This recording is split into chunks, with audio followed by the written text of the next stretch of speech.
तो शुरू करें। जी। तो आप लोग जितना भी आप लोग समझें, कुछ डिवोटीज बता सकते हैं कि क्या क्या अभी तक हुआ है, थोड़ा बहुत। 5 मिनट के बाद हम लोग फिर शुरू कर देते हैं। मैं एक्चुअली जानना चाह रहा था। हरे कृष्णा प्रभु जी। हाँ जी माता जी। प्रभु जी, नारद जी व्यास देव जी को प्रसाद की महिमा के बारे में बता रहे थे कि जो वैष्णवों के का जो उच्छिष्ट होता है जी वो कितना उसमें कितनी शक्ति या कितनी महिमा होती है कि मतलब कि जब मैं उन्होंने अपने पिछले जन्म के बारे में बताया कि मैं पिछले जन्म में दासी का पुत्र था। हाँ और जी चातुर्मास में जब ऋषि मुनि आपस में बैठ के सत्संग और करते थे तो मेरी माता उनकी सेवा किया करती थी। तो मैं भी हाँ अपनी जी स्वेच्छा से अपनी माता के साथ ऋषि मुनियों की सेवा किया करता था और जो उनका उच्छिष्ट हुआ करता था उनकी अनुमति से एक टाइम में मैं लिया करता था। तो उन्हीं की कृपा से मुझे इतनी मतलब शुद्ध भक्ति प्राप्त हुई है, जो मैं शुद्ध भक्त बना हूँ। या और जी अपने बचपन के बारे में शेयर कर रहे थे कि मैं बचपन में कैसा था कि कम बातें करता था, मितभाषी था, चंचल हम्म। नहीं था, अन्य बच्चों की अन्य बालकों की तरह मैं खेला नहीं करता था, अनासक्त था इन सब चीजों से। यही सब हम पढ़ रहे थे। हरे थैंक कृष्ण। यू माता जी। और कोई? हाँ, ये जो भी उन्होंने लिखा है उससे मेरी भगवान के से जुड़ाव भी होता है और भगवान के प्रति प्रेम भी होता है। और दूसरी चीज ये है कि भगवत धाम जाने का भी अवसर मिलता है। जो भी ये लिखा है भागवतम उन्होंने, ये 3 चीजें होती है इससे। Hmm. Thank you, very nice. हाँ, यदि अगर मान लीजिए कोई इस राह पर चल रहा है और चांस की बात है कि वो बीच में कहीं रह जाता है, तो भी उसको दूसरे जन्म में उसको इसी के पश्चात उसको आगे बढ़ने का अवसर मिलेगा। जी, भगवद गीता में भी यही श्लोक आया था। नेहाबु क्रामनो अस्ति प्रत्यवायो न विद्यते स्वल्पमस्य धर्मस्य त्रायते महतो भयात्। हाँ, यस, स्वल्पम अपश्य धर्मस्य गीता तो आप त्रायते। लोग कंप्लीट करके आए हुए हैं एक्चुअली। जी उसके बाद आपको भागवतम शुरू हुआ है। एक्चुअली मैं इसको क्लास टाइप से नहीं रखना चाहूंगा सेशन को ना। हम लोग थोड़ा इंटरेक्टिव रखेंगे। मतलब मैं भी आपसे डिस्कस करूंगा, आप भी जो पॉइंट्स आप शेयर करेंगे। ये वन साइड डिस्कशन नहीं होगा। मतलब खाली मैं नहीं बोलूंगा, मैं चाहूंगा कि आप लोग भी इसमें इन्वॉल्व हों। क्योंकि मैं ये भी जानना चाहूंगा कि आपका क्या अंडरस्टैंडिंग होता है इन सब चीजों से। तो उसके बेस पर जो चर्निंग होकर जो चीज निकल के आएगी ना, तो ज्यादा अच्छा अंडरस्टैंडिंग होगा हम लोगों का। ठीक है, यस प्रभु जी। तो मैंने माइक का परमिशन दिया हुआ है, तो हम शुरू करते हैं। ओम ज्ञानतिमिरान्धस्य ज्ञानञ्जनशलाकया चक्षुरुन्मिलितं येन तस्मै श्रीगुरुवे नमः। श्रीचैतन्यमनोभीष्टं स्थापितं येन भूतले स्वयं रूप कदा मह्यं ददाति स्वपदान्तिकम्। वन्देऽहं श्रीगुरो श्रीयुतपदकमलं श्रीगुरून् वैष्णवांश श्रीरूपं साग्रजातं सहगण रघुनाथान्वितं तं सजीवं साद्वैतं सावधूतं परिजनसहितं कृष्ण चैतन्य देवं श्री राधा कृष्ण पदां सहगण ललिता श्री विशाखान्वितं च। हे कृष्णा करुणा सिंधु दीनबंधु जगतपते गोपीशा गोपिका कांत राधा कांत नमस्तुते। तप्त कंचन गौरांगी राधे वृंदावनेश्वरी वृषभानुसुते देवी प्रणमामि हरिप्रिये। वाञ्छाकल्पतरुभ्यश्च कृपा सिन्धु एव च पतितानां पावनेभ्यो वैष्णवेभ्यो नमो नमः। जय श्री कृष्ण चैतन्य प्रभु नित्यानंद श्री अद्वैत गदाधर शिवासादि गौर भक्त वृंद। हरे कृष्णा कृष्ण कृष्णा कृष्ण कृष्णा हरे कृष्णा। हरे हरे राम राम राम हरे हरे। नमो विष्णुपदाय कृष्ण पृष्ठाय भूतले श्रीमती भक्ति वेदांत स्वामी नामने। नमस्ते सरस्वती देवे गौरवाणी प्रचारिणे निर्विशेष शून्यवादी पाश्चात्य देश तारिणे।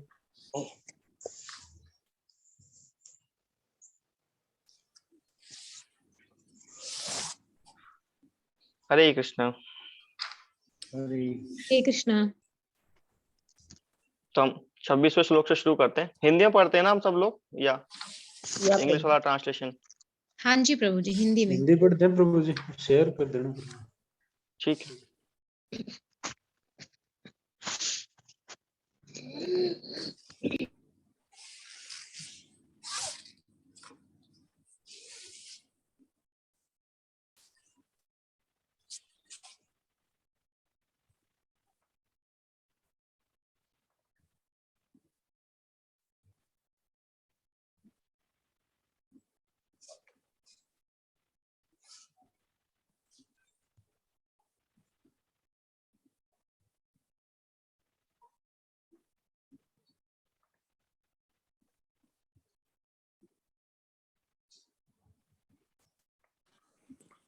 कहाँ गया आवाज? अभी आएगा। अच्छा देखिए।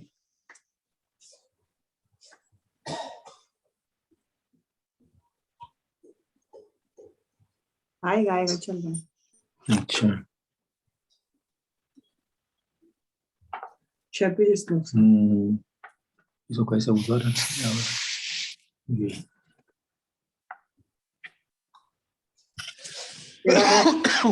ठीक है, शुरू करते हैं। तत्रान्वहं कृष्ण कथा प्रगायता मनुग्रहेणाश्नवं मनोहरा तः श्रद्धया मेनुपदं विष्णवतः प्रियस्य सङ्गममाभवद्रुचिः।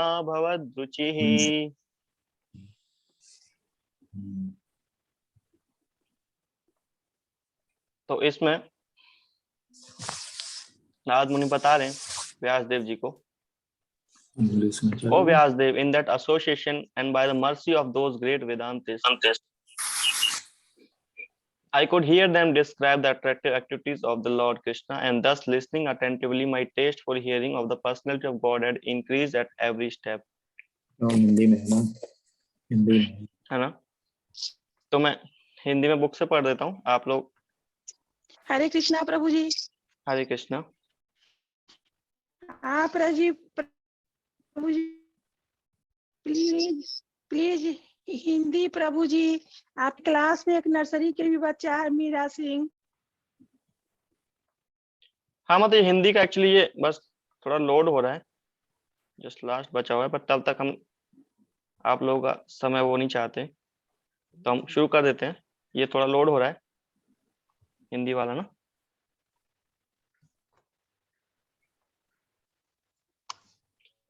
तो इसमें बता रहे हैं नारद मुनि व्यासदेव जी को, है ना, कि यद्यपि वे स्वभाव से निष्पक्ष थे, किंतु उन वेदांत के अनुयायियों ने मुझ पर अहेतुकी कृपा की। जहां तक मेरी बात थी, मैं इंद्रजित था और बालक होने पर भी खेलकूद से अनासक्त था। साथ ही मैं चपल ना था और कभी भी जरूरत से ज्यादा बोलता नहीं था। तो नारद मुनि कुछ क्वालिटीज थी, कुछ गुण थे उनके अंदर, है ना, जिनके आधार पर उनको मौका मिला और उन्होंने सुना, है ना।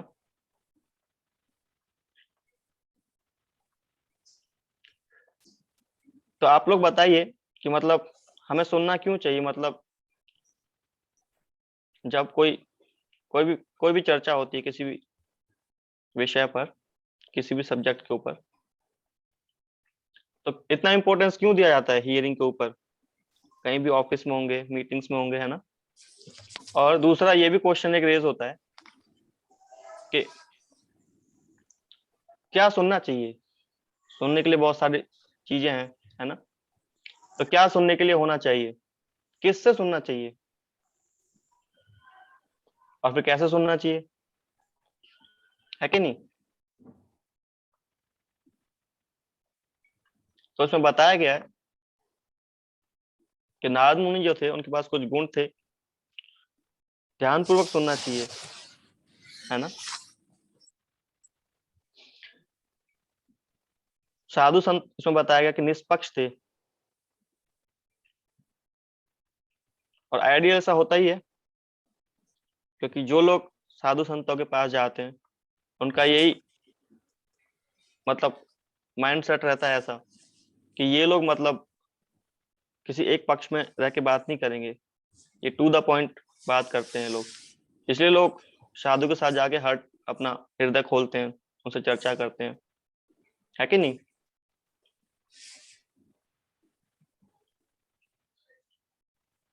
पर आप लोग जैसे अभी कर रहे हैं, हम लोग चर्चा कर रहे हैं, आप लोग तो जैसे भागवतम में हैं या डिस्कशन कर रहे हैं, क्या आप लोग में से कोई बता सकता है कि मतलब अभी कितना टेस्ट डेवलप हुआ होगा सुनने के लिए भगवान की कथाओं के बारे में? आप लोग सुन तो रहे हैं, भगवान की कथा सुननी चाहिए, पर कितना टेस्ट डेवलप हुआ ये कौन बताएगा अभी? आप लोग माइक ऑन करके बोल सकते हैं।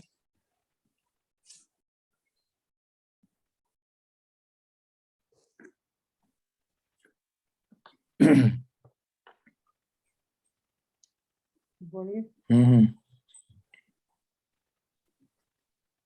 हाँ, टेस्ट तो डेवलप हुआ है, लेकिन काफी, अब कितना कैसे बताएं, लेकिन काफी हो गया डेवलप। अभी बहुत ज्यादा तो नहीं, लेकिन काफी डेवलप हो गया है। देखिए, जब भी किसी चीज में टेस्ट की बात आएगी ना, तो उसका सिंपल सा आपको जो रीजन मिलेगा ना उसके पीछे की, मतलब आप उसका पैरामीटर लेके चलेंगे, आप नाप सकते हैं। वो ये हुआ कि आप उस पर कितना, अब कितनी इंपॉर्टेंट चीजों को छोड़ के उसके लिए जा रहे हैं, मतलब क्या आपके लिए ज्यादा प्रायोरिटी है ना? नाम में कितना टेस्ट डेवलप हुआ है।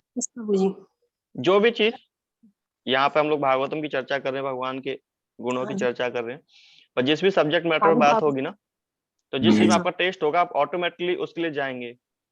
जैसे कि मान लीजिए एक बच्चा है, उसके लिए नीड भी है और उसका टेस्ट भी है ना? भूख लगती है उसको, उसकी नीड है और उसका टेस्ट भी होता है एक्चुअली। जब भूख लगती है तो भूख को मिटाने के कई और तरीके भी हैं, सिंपल रोटी सब्जी, है ना?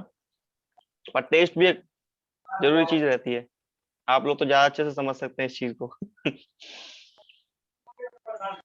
तो जब भी किसी चीज के लिए टेस्ट होगा ना, तो ऑटोमेटिकली वो चीज हो जाएगी, उसके लिए ज्यादा एंडेवर नहीं करना पड़ेगा। जी। ऐसी भक्ति का भी जो टेस्ट होता है एक्चुअली, तो भक्ति की कुछ स्टेजेस होती हैं आगे ना, आप जैसे पढ़ेंगे तो 9 स्टेज होती हैं भक्ति की। तो आगे जाके जब स्टेज होती है, जब व्यक्ति के अनर्थ दूर हो जाते हैं, मतलब काम क्रोध ये सब चीजें, तो उसका टेस्ट बहुत और आगे बढ़ता है। तो अब उनको ना एंडेवर नहीं करना पड़ता। जैसे मान लो आपको नाम जप करने के लिए अभी सुबह, मान लो हो सकता है जल्दी उठने के लिए आपको अलार्म लगाना पड़ता हो, है कि नहीं?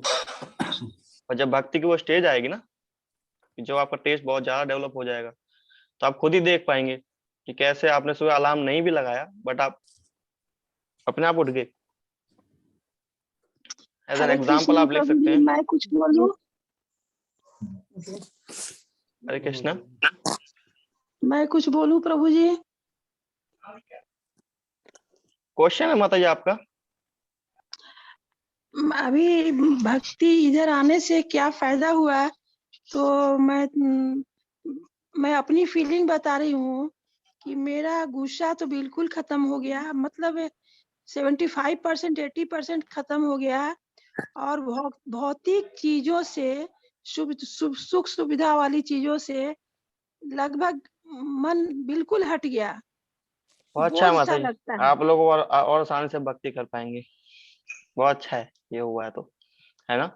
तो जब भक्ति की जो स्टेज आएगी, तो उसमें आप देख सकते हैं कि आपके लिए ये सब चीजें करना आसान हो जाएगा, है कि नहीं?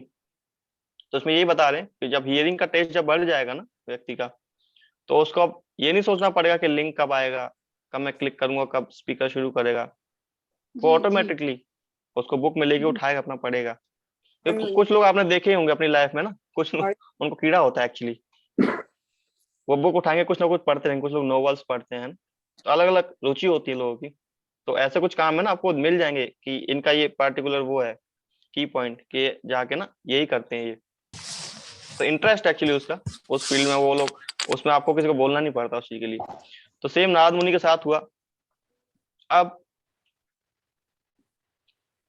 क्वेश्चन यही आता है कि मतलब नारद मुनि का ठीक है, उनका टेस्ट डेवलप हुआ, बट टेस्ट डेवलप करने के लिए आप लोगों को क्या लगता है कि मतलब क्या कुछ चीजें होती है ना, मान लो हो सकता है कि सुबह उठने की आदत नहीं है किसी को, बट वो सुबह उठना चाहता है, तो उसको क्या करना चाहिए? उसको कुछ लोग बोलेंगे अलार्म लगा लीजिए, किसी को बोल दीजिए सुबह जो जल्दी उठता है कि नहीं? कुछ ऐसे हैं।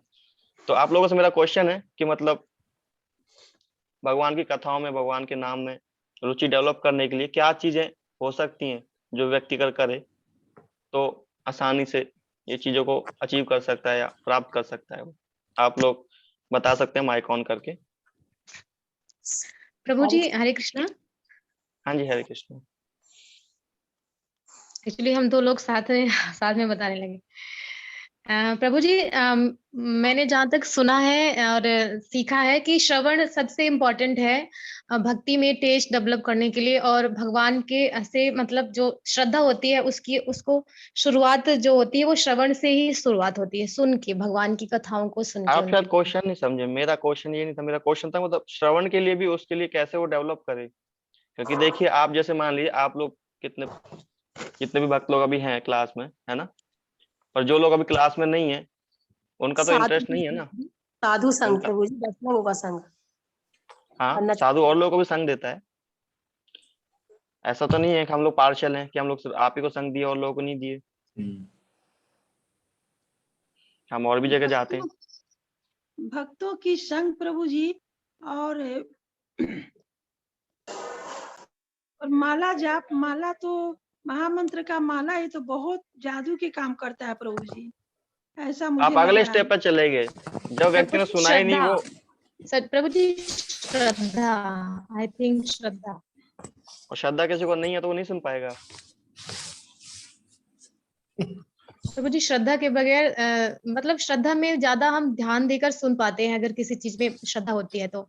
हाँ, अच्छी बात है, श्रद्धा है तो सुन पाएगा व्यक्ति। बजे को श्रद्धा नहीं है वो क्या ऐसा करे कि उसको सुनने में रुचि आए, श्रद्धा ही नहीं है उसके पास। प्रभु जी मेरे ख्याल से सुबह स्टार्टिंग में तो एक डिसिप्लिन की बहुत जरूरत है।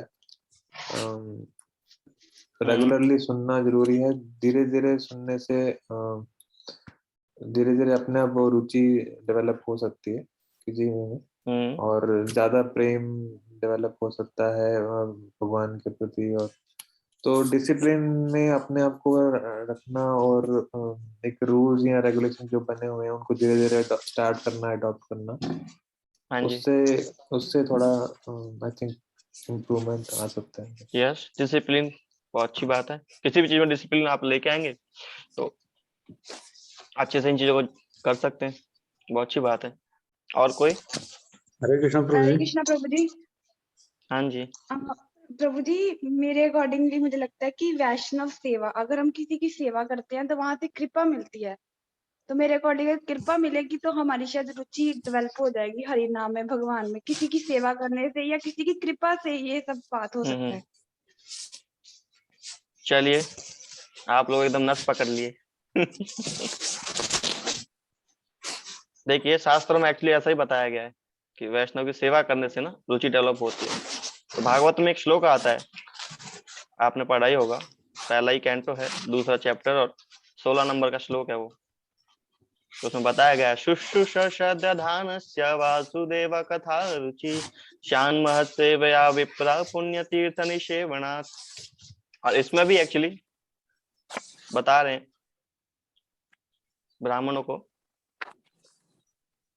कि उन भक्तों की सेवा करके जो पूरी तरह से मुक्त हैं, मुक्त मतलब जो फ्री हैं कंटेमिनेशन से, जो शुद्ध भक्त हैं भगवान के, अगर उनकी कोई सेवा करता है, सेवा मतलब कुछ भी हो सकती है, किसी ने पानी दे दिया है ना, या किसी ने कुछ भी सेवा कर दिया उसने, तो बहुत बड़ी सेवा एक्चुअली हो जाती है।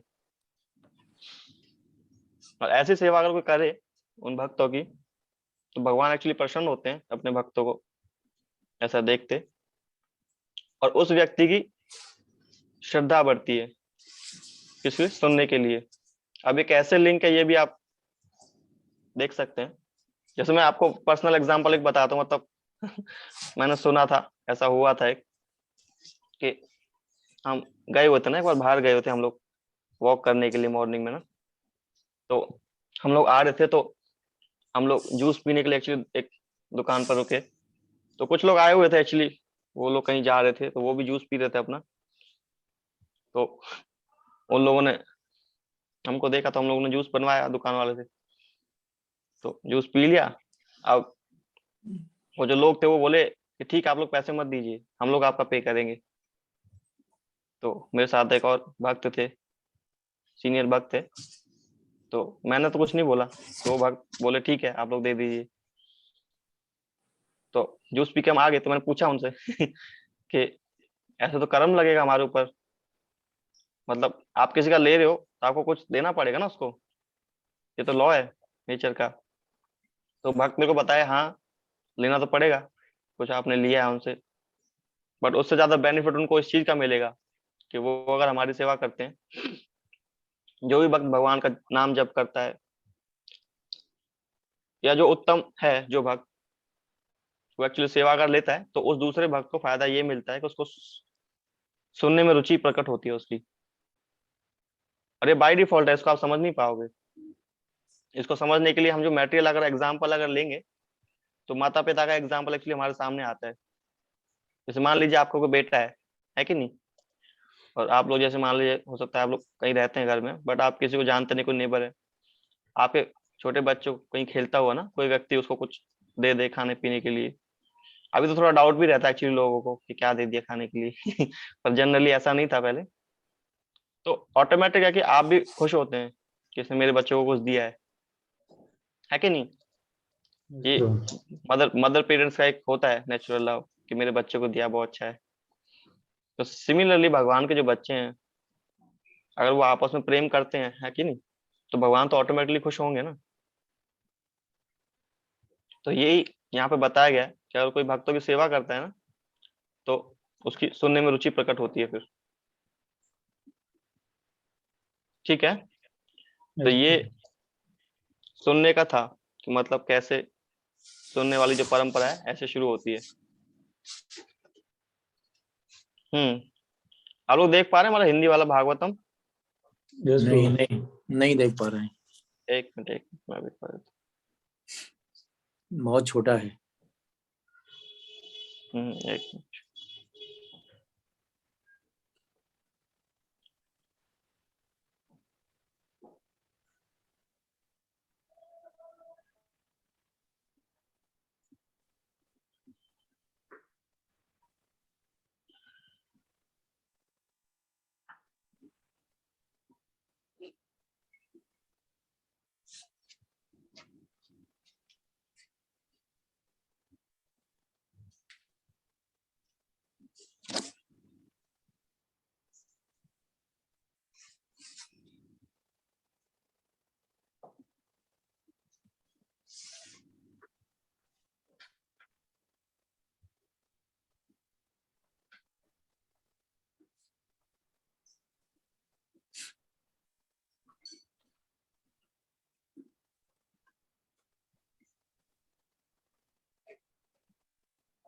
देख पा रहे हैं आप लोग? जी जी ठीक है, तो ये जो श्लोक था इसमें हियरिंग का बताया गया है कि नारद मुनि की कैसे रुचि बढ़ती गई, जो कि आप लोग जैसे पढ़े हैं कि नारद मुनि ने एक्चुअली उन लोगों का सेवा किया था, उनकी मदर ने और उन्होंने, तो उसका फल ये होगा नारद मुनि की एक्चुअली रुचि बढ़ गई सुनने के लिए। अरे नेचुरल है, मतलब इसको आप चलो स्पिरिचुअल लेवल पर अगर ना भी समझो तो इसको नॉर्मली ऐसे अगर आप समझ सकते हो। आप लोग मान लो घर में दो भाई हैं, है ना, या कोई भी आप स्कूल कॉलेज में पहली बार नए जाते हो, ऑफिस में जाते हो, तो आप लोग खुद ही कॉमनली देख सकते हो कि कोई व्यक्ति है, मान लो नॉर्मली नया व्यक्ति थोड़ा अनजान टाइप से होता है, उसको कोई देखता नहीं है, पर कोई भी व्यक्ति उसके पास जैसे आएगा ना कि आएगा, अरे ठीक है ये लो आप ये खाने के लिए लीजिए, कुछ भी वो रेसिप्रोकेट करेगा, तो बाय डिफॉल्ट आपका उससे रिलेशन बन जाता है। रिलेशन बनता है, आपका फेथ डेवलप होता है उस व्यक्ति के प्रति, तो वो जो बोलेगा आप सुनोगे, कुछ करने के लिए भी होता है, तो हर डीलिंग्स ना इंक्रीज होता है फिर सर्विस करने से।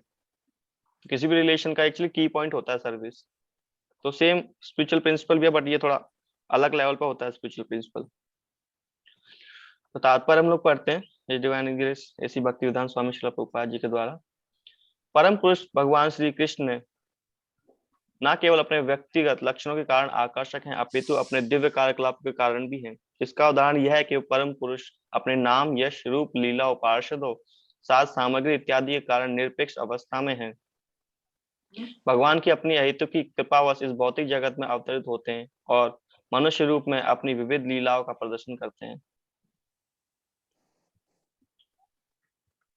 तो इसमें एक वर्ड यूज हुआ है, अहेतु की कृपा के द्वारा भगवान प्रकट होते हैं एक्चुअली संसार में। तो भगवान का कोई रूल रेगुलेशन नहीं है कि हम लोग मतलब फोर्स करेंगे तो भगवान आपको आना ही है।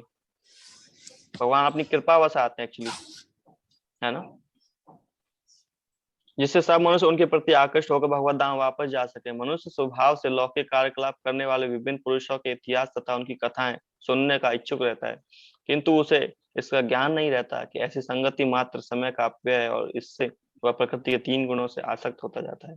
समय गंवाने की अपेक्षा भगवान की दिव्य लीलाओं के प्रति ध्यान देने से उसे आध्यात्मिक लाभ हो सकता है। भगवान की लीलाओं की कथा सुनने से उसे भगवान का प्रत्यक्ष सानिध्य प्राप्त होता है, और जैसा कि पहले कहा जा चुका है कि भगवान के विषय में श्रवण करने से अंतकरण के सारे पाप धुल जाते हैं। ये भी एक बेनिफिट है, सिर्फ सुनने मात्र से अंदर के पाप धुलते रहते हैं, है कि नहीं? इस प्रकार से पापों को धुल जाने पर श्रोता धीरे धीरे संसारिक संगति से मुक्त होकर भगवान के स्वरूप के प्रति आकृष्ट होता है। नारद मुनि ने अपने निजी अनुभव के आधार पर इसकी व्याख्या की है। कहने का आशय यह है कि भगवान की लीलाओं के श्रवण मात्र से मनुष्य भगवान का पार्षद बन सकता है। नारद मुनि का जीवन शाश्वत है, उनका ज्ञान असीम तथा आनंद अगाध है, और वे बिना किसी बाधा के भौतिक तथा आध्यात्मिक जगतों में विचरण कर सकते हैं। मनुष्य सही व्यक्ति से भगवान की दिव्य लीलाओं का श्रवण करके ही जीवन की परम पूर्णता प्राप्त कर सकता है। जिस प्रकार श्री नारद ने अपने पूर्व जन्म में शुद्ध भक्ति वेदांत से सुनकर प्राप्त की। भक्तों की संगति में रहकर श्रवण करने की यह विधि इस कलह प्रधान कली युग के लिए विशेष रूप से संस्तुति की गई है। कले दोष निधे राजन अस्ति एक ही महान गुना, ये भागवत में एक श्लोक है, इसमें बताया गया है कैसे हम मुक्त हो सकते हैं, है कि नहीं?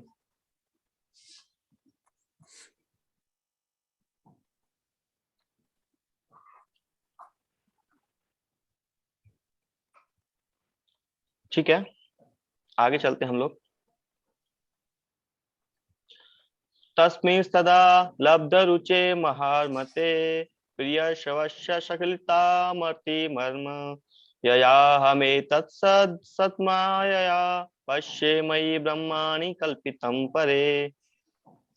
हे महामुनि, जो ही मुझे भगवान का आस्वादन प्राप्त हुआ तो ही मेरा ध्यान भगवान का श्रवण करने के प्रति अटल हो गया, और जो ही मेरी रुचि विकसित हो गई तो ही मुझे अनुभव हुआ कि मैंने अज्ञानतावश स्थूल तथा सूक्ष्म आवरणों को स्वीकार किया है, क्योंकि भगवान तथा मैं दोनों ही दिव्य हैं। हरे कृष्णा। तो भगवान और आप दोनों ही दिव्य हैं। कैसे? भगवान तो दिव्य हैं, सुना है, हम कैसे दिव्य हैं? कोई बता सकता है? हरे कृष्ण प्रभु जी, क्योंकि उनके अंश होने, क्योंकि जीवात्मा भगवान का अंश होने के कारण जीवात्मा में भी वही गुण जो होते हैं थोड़े थोड़े क्वांटिटी में पाए जाते हैं, मतलब पूर्ण नहीं। सही बताया। हाँ जी, आपने एकदम सही बताया, हम लोग भगवान के अंश हैं, बस अभी हम ढक चुके हैं, है ना, बट हम अंश हैं भगवान के, हम शुद्ध हैं। तात्पर्य, भौतिक जगत में अज्ञानता की तुलना अंधकार से की जाती है और समस्त वैदिक साहित्यों में भगवान की तुलना सूर्य से की गई है। जहाँ कहीं प्रकाश होता है वह अंधकार नहीं रह पाता। भगवान की लीलाओं का श्रवण स्वयं ही भगवान की दिव्य संगति है, क्योंकि भगवान तथा उनकी लीला में कोई अंतर नहीं होता। परम प्रकाश की संगति प्राप्त करने का अर्थ होगा सारे अज्ञान को भोगना। केवल अज्ञानतावश ही बद्ध जीव झूठे ही यह सोचता है कि वो भगवान दोनों ही भौतिक प्रकृति से उत्पन्न है, लेकिन वास्तव में भगवान तथा जीव दोनों दिव्य हैं और इन्हें भौतिक प्रकृति से कुछ लेना देना नहीं होता। क्या ये बात सही है? आप लोग मानते हैं इस बात से? इसमें बताया गया कि जीव आत्मा और भगवान दोनों का प्रकृति को लेना देना नहीं होता है, और जब अज्ञान दूर हो जाता है तो अनुभव किया जाता है कि भगवान के बिना किसी चीज का अस्तित्व नहीं है। तब तो ये मेरा क्वेश्चन है कि मतलब इसमें जैसे दिया गया है कि हमारा भौतिक प्रति कुछ लेना देना नहीं है, ठीक है। तो आप लोगों से मेरा एक क्वेश्चन है कि मान लो आप लोग शायद इस चीज को जानते ही हैं कि भगवद गीता में बताया गया है, देहिनो स्मृता दे, हम लोग शरीर नहीं है, हम लोग आत्मा है कि नहीं? सही बात है, आप लोग मानते हैं इस बात को कि हम लोग शरीर नहीं है, हम आत्मा है? जी जी, है ना? जी प्रभु जी। और आत्मा का भौतिक तत्वों से कोई लेन देन नहीं है, सही बात है? यस। आप शरीर हो, आपको अगर पिन चुभाई जाएगी तो दर्द किसको होगा? आत्मा को। शरीर को शरीर को शरीर को शरीर को पर शरीर शरीर तो अपने आप में चल ही नहीं रहा है, शरीर को तो आत्मा चला रही है। आत्मा जब बाहर निकल जाएगी तो शरीर को पिन चुभाएंगे तो दर्द होगा? नहीं, तो दर्द शरीर किसको हो रहा है? आत्मा कारण शरीर को दर्द होगा, आत्मा को नहीं होगा प्रभु जी। कारण तो चेतना है शरीर में। आत्मा तो तो नचेरी चेतना को दर्द होता है, आप ये कहना चाहते हैं? नहीं तो फील तो होगा, अचेतना कारण फील होगा ना ये। तो फील किसको होता है, सोल को या बॉडी को? बॉडी को प्रभु जी। बॉडी को होगा, सोल के अगर बॉडी को फील होगा तो आत्मा निकलने के बाद फिर बॉडी को फील नहीं होगा। हाँ, जब आत्मा निकल गई तो चेतना समाप्त, तब तो डेड हो गया आदमी। तो मतलब बॉडी को दर्द नहीं होता ना, आपका कहने का मतलब ये है? हरे कृष्णा प्रभु जी, ऐसा है ना कि जैसे आत्मा शरीर में है इसलिए हमें पेन होती है, अगर आत्मा निकल जाएगी फिर हमें पेन नहीं, नहीं पेन होती। हमें होती है, मतलब आत्मा, हम आत्मा है ना, तो आत्मा को पेन होती है, आप ये कहना चाह रहे हैं? क्योंकि वो शरीर के संपर्क में आ रही है ना प्रभु जी, इसलिए हो रही है, क्योंकि हम भौतिक जगत में आए हैं ना, इसलिए। क्वेश्चन वही अटक गया ना कि दर्द हो किसको रहा है, आत्मा को या शरीर को? प्रभु जी आप बताइए। हो रहा है प्रभु जी। प्रभु जी वो तो शरीर को ही रहा है, क्योंकि देहात्म बुद्धि से हम जुड़े हुए होते हैं, हम अपने शरीर से इतने ज्यादा अटैच होते हैं कि उसके सुख दुख को हम फील करते हैं। अच्छा, तो ये शुद्ध भक्त है, मान लो भगवान का बहुत उत्तम भक्त है, जो इस लेवल से ऊपर चला गया है, भौतिक धरातल से ऊपर है, तो उसको दर्द नहीं होगा? प्रभु जी होता तो है, लेकिन वो क्योंकि अब देहात्म बुद्धि से ऊपर उठ चुके होते हैं तो उनके लिए वो दर्द इतना नहीं मायने रखता है। होता है लेकिन वो उस दर्द को इतनी प्रायोरिटी नहीं देते हैं फिर। जी चलिए, कुछ भक्त है जो एकदम नस पे काम करते हैं। आप लोगों ने अच्छा बताया पर चलिए, ये सब क्वेश्चन अगर आप लोग डिस्कस करेंगे ना तो आप लोग और थोड़ा बारीक जा पाएंगे। तो इसमें एक्चुअली ऐसा ही बताया गया है कि मतलब जो हमारा मन होता है ना, प्रभु जी अभी हमें वो बहुत दर्द फील होता है। हाँ जी, एक्चुअली आत्मा को तो नहीं होता है क्योंकि आत्मा भौतिक चीजों से बना नहीं है। शरीर को भी नहीं होता है क्योंकि शरीर का अपना कोई एग्जिस्टेंस नहीं है, मतलब अपने आप में वो चेतन नहीं है, उसमें कॉन्शियसनेस नहीं है उसमें। बट बीच में ना 3 कवरिंग्स और हैं, मन, बुद्धि और अहंकार, आपको शायद पता ही होगा। सटल आत्मा बॉडी। के ऊपर 3, हाँ जी, 3 बॉडीज हैं। तो जो माइंड होता है ना, वो एक्चुअली इस चीज को पूरी तरह से स्वीकार किया हुआ है, एक्सेप्ट किया हुआ है कि मैं शरीर ही हूँ। मतलब उसको बिल्कुल भी ना एक सेकंड के लिए भी कोई डाउट नहीं होता कि मैं शरीर नहीं हूँ। वो बहुत बहुत बहुत ज्यादा उसमें एब्जॉर्व हो रखा है कि मैं शरीर ही हूँ, ये जो मेरे को दिख रहा है मैं यही हूँ। जैसा कि इसमें बताया गया कि जो उत्तम भक्त होते हैं या जिस इस लेवल पर होते हैं कि वो नहीं समझ पाते, एक्चुअली उन लोगों के साथ होता है कि उन लोगों को इन सब चीजों से ज्यादा फर्क नहीं पड़ता है। जैसे आप लोग देख सकते हैं कि मतलब आप लोगों ने भी नॉर्मली पढ़ा होगा या सुना ही होगा कि हमारे शरीर को कम से कम 8 घंटा नींद चाहिए, या कुछ लोग 6 घंटा, ऐसे है ना? आप लोग मानते हैं इस बात को कि इतना नींद तो चाहिए शरीर को? जी प्रभु जी। इससे अगर कम हुआ तो आप कुछ कर नहीं पाएंगे, मतलब नॉर्मल एक्टिविटी नहीं कर पाएंगे, आपको दिक्कत होगी करने में शरीर को, है कि नहीं? और दूसरी तरफ आप देखते हैं कि श्रील प्रभुपाद जी, उनका शेड्यूल कैसा था, रात में 10 बजे सोते थे, फिर दोबारा से 1 बजे उठ के वो अपना ट्रांसलेशन वर्क शुरू करते थे। तो इसी को व्यक्ति कैसे समझ सकता है कि 70 वर्ष की आयु में एक व्यक्ति की कैसे इस चीज को कर सकता है कि नहीं? तो आप इसी से अंदाजा लगा सकते हैं, जो मतलब इस धरातल से ऊपर चला जाता है ना इन तीनों चीजों से, जो अपने आप को शरीर नहीं मानता है, फिर तो उसके साथ ये नॉर्मल एक्टिविटी नहीं होती है। आप और भी पीछे जाएंगे और आचार्य रूप गोस्वामी, सनातन गोस्वामी,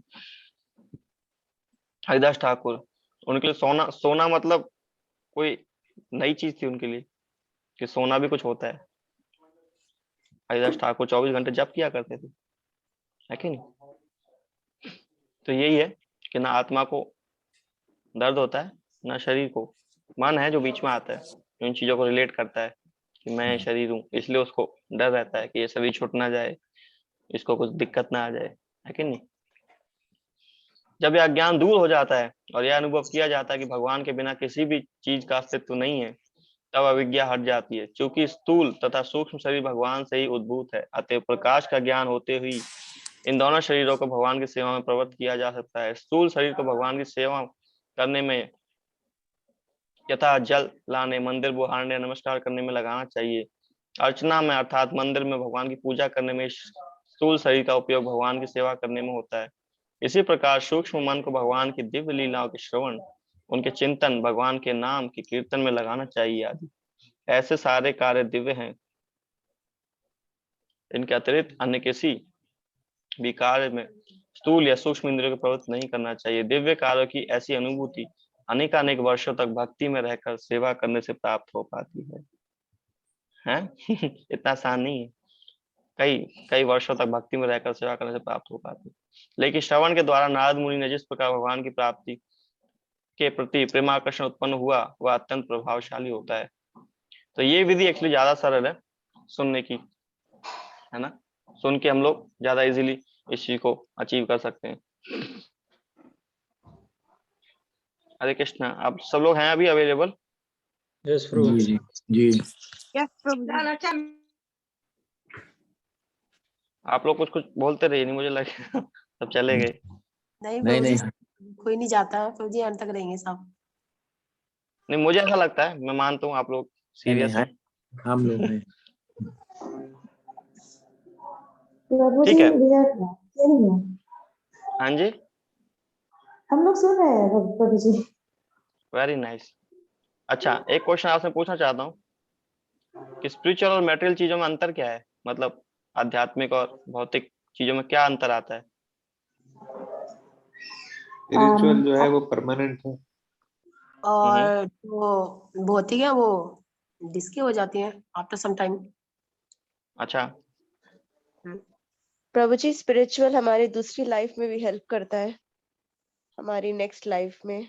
और जो इस टाइम में ये भौतिक है, ये फिनिश हो जाता है बॉडी के साथ ही प्रभु जी। अच्छा,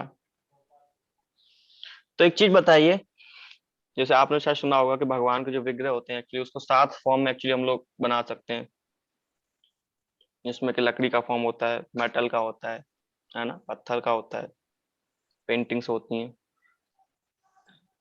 तो ऐसे से 7 फॉर्म बताए गए हैं और स्पिरिचुअल होते हैं सारे फॉर्म, जैसा शास्त्रों में वर्णन है कि सब स्पिरिचुअल फॉर्म है। तो क्या आप ये मानते हैं कि ये मतलब स्पिरिचुअल फॉर्म है, ये मतलब कभी खत्म नहीं होंगे?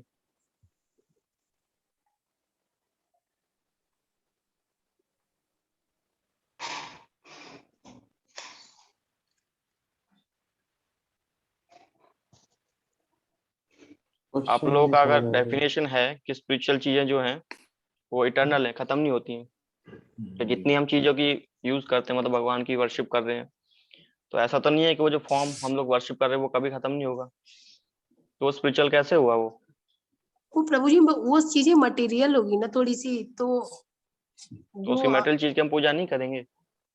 नहीं, पूजा करेंगे हम, वो हो क्या खत्म, बट आत्मा से जो रिलेटेड, जैसे हमारी सोल है प्रभु जी, तो जैसे हम अभी प्रभु जी बता रहे थे कि जैसे हम भक्ति कर रहे हैं, जितने भी हम कर रहे हैं इस टाइम पे सुन रहे हैं, ये सारी चीजें हमारी नेक्स्ट आगे चल के भी सारी काउंट होंगी, ये हमारा खत्म नहीं होगा, मतलब हमारा पतन नहीं होगा, ऐसे बोल रहे थे प्रभु जी कि ये सारी चीजें। डेफिनेशन गलत हो गया ना, जो स्पिरिचुअल चीजें हैं वो मतलब इटर्नल रहेंगी, वो डेफिनेशन तो गलत हो गया ना। प्रभु जी तो लकड़ी का फॉर्म और ये सब है, वो तो चले, जब उसमें जो शक्ति है वो तो रहेगी प्रभु जी। जो शक्ति होती है फिर पेंटिंग में या मेटल की मूर्ति में, तो वो तो शक्ति तो रहेगी। 2,60,000 प्रभु जी जो स्पिरिचुअल चीजें हैं, स्पिरिचुअल से मटेरियल फॉर्म हुआ है, मटेरियल फॉर्म चेंज करता रहता है, लेकिन स्पिरिचुअल है। तो इस सेंस में देखा जाए तो सारा मटेरियल वर्ल्ड स्पिरिचुअल है, फिर ये सारा स्पिरिचुअल से आया है जी। तो इसको फिर मटेरियल क्यों माना जाएगा? सारा स्पिरिचुअल है, फिर स्पिरिचुअल से सारा आया है, सारा स्पिरिचुअली माना चाहिए। तो मटेरियल खत्म, स्पिरिचुअल तो है ही प्रभु जी, मटेरियल का तो एग्जिस्टेंस खत्म हो गया उस हिसाब से। हाँ, इसलिए मटेरियल जो है बार बार कभी किसी फॉर्म में आता रहता है, मतलब एक ही मिट्टी से कभी हम घड़ा बना देते हैं। तो वो मटेरियल नहीं हुआ ना। आप अगर बोल रहे हैं कि स्पिरिचुअल से आया है तो सब स्पिरिचुअल है, तो मटेरियल तो खत्म, फिर मटेरियल है ही नहीं कुछ। मटेरियल शायद 5 सेंसेस के थ्रू हम लोग। नहीं तो सेंसेस भी तो स्पिरिचुअल से आई है ना। हाँ जी, सारा क्रिएशन ही स्पिरिचुअल से हुआ है, मतलब भगवान ही क्रिएशन करते हैं ना, तो मटेरियल तो कोई चीज हुई नहीं फिर। हाँ, मटेरियल बेस स्पिरिचुअली बेस में, स्पिरिचुअल से ही बाकी चीजें निकलती हैं। हम दोनों अलग अलग नहीं है, लेकिन है कोर में स्पिरिचुअल और उसके ऊपर फिर मटेरियल है भी नहीं भी। अच्छा, बताइए ना प्रभु जी, ऐसे है ना कि और जो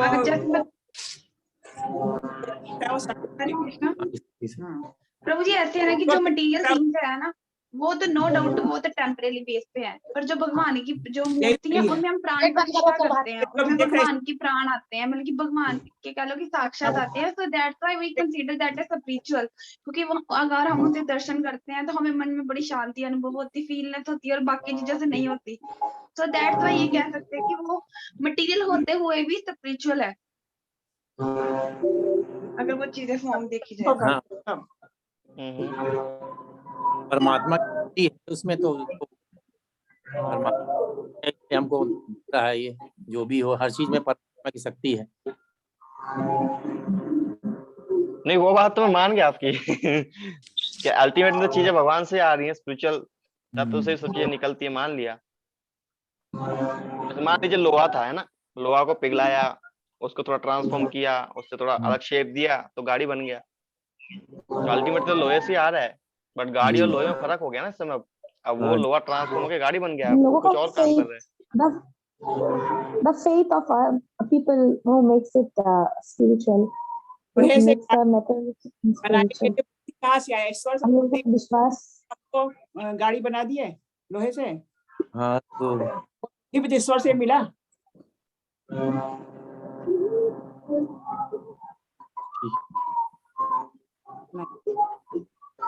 ठीक है, आप सब लोगों ने बहुत अच्छा बताने का प्रयास किया, बट जो मेरा अंडरस्टैंडिंग एक्चुअली जितना मैंने सुना है स्पिरिचुअल जो एक्चुअली तत्व होते हैं ना, वो पोटेंसीज एक्चुअली होती है, उनकी पोटेंसी होती है। जैसे मान लीजिए आप देखते हैं गुरु तत्व जो होता है, तो गुरु एक्चुअली स्पिरिचुअल है।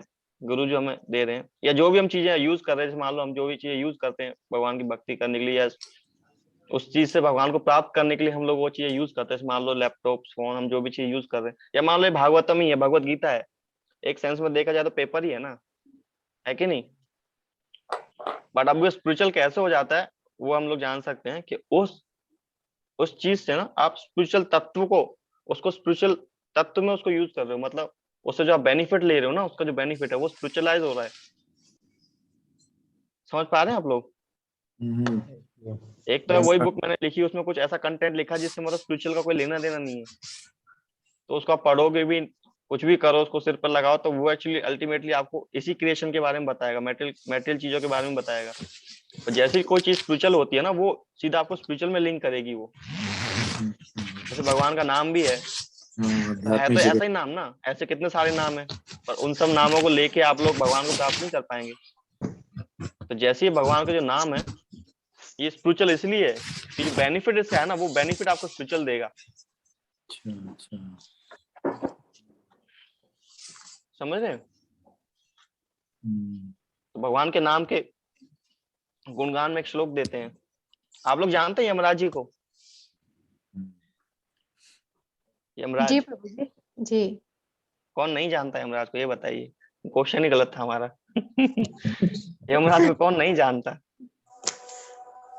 तो यमराज जी बताते हैं, जीवान भक्ति भगवद गुणामधेयम चेतस्य न स्मृति तच्चरणारविंदम कृष्णाय नो नमति यच्छेदे कदापि तानानदयम अशयो कृत विष्णु कृत्यान।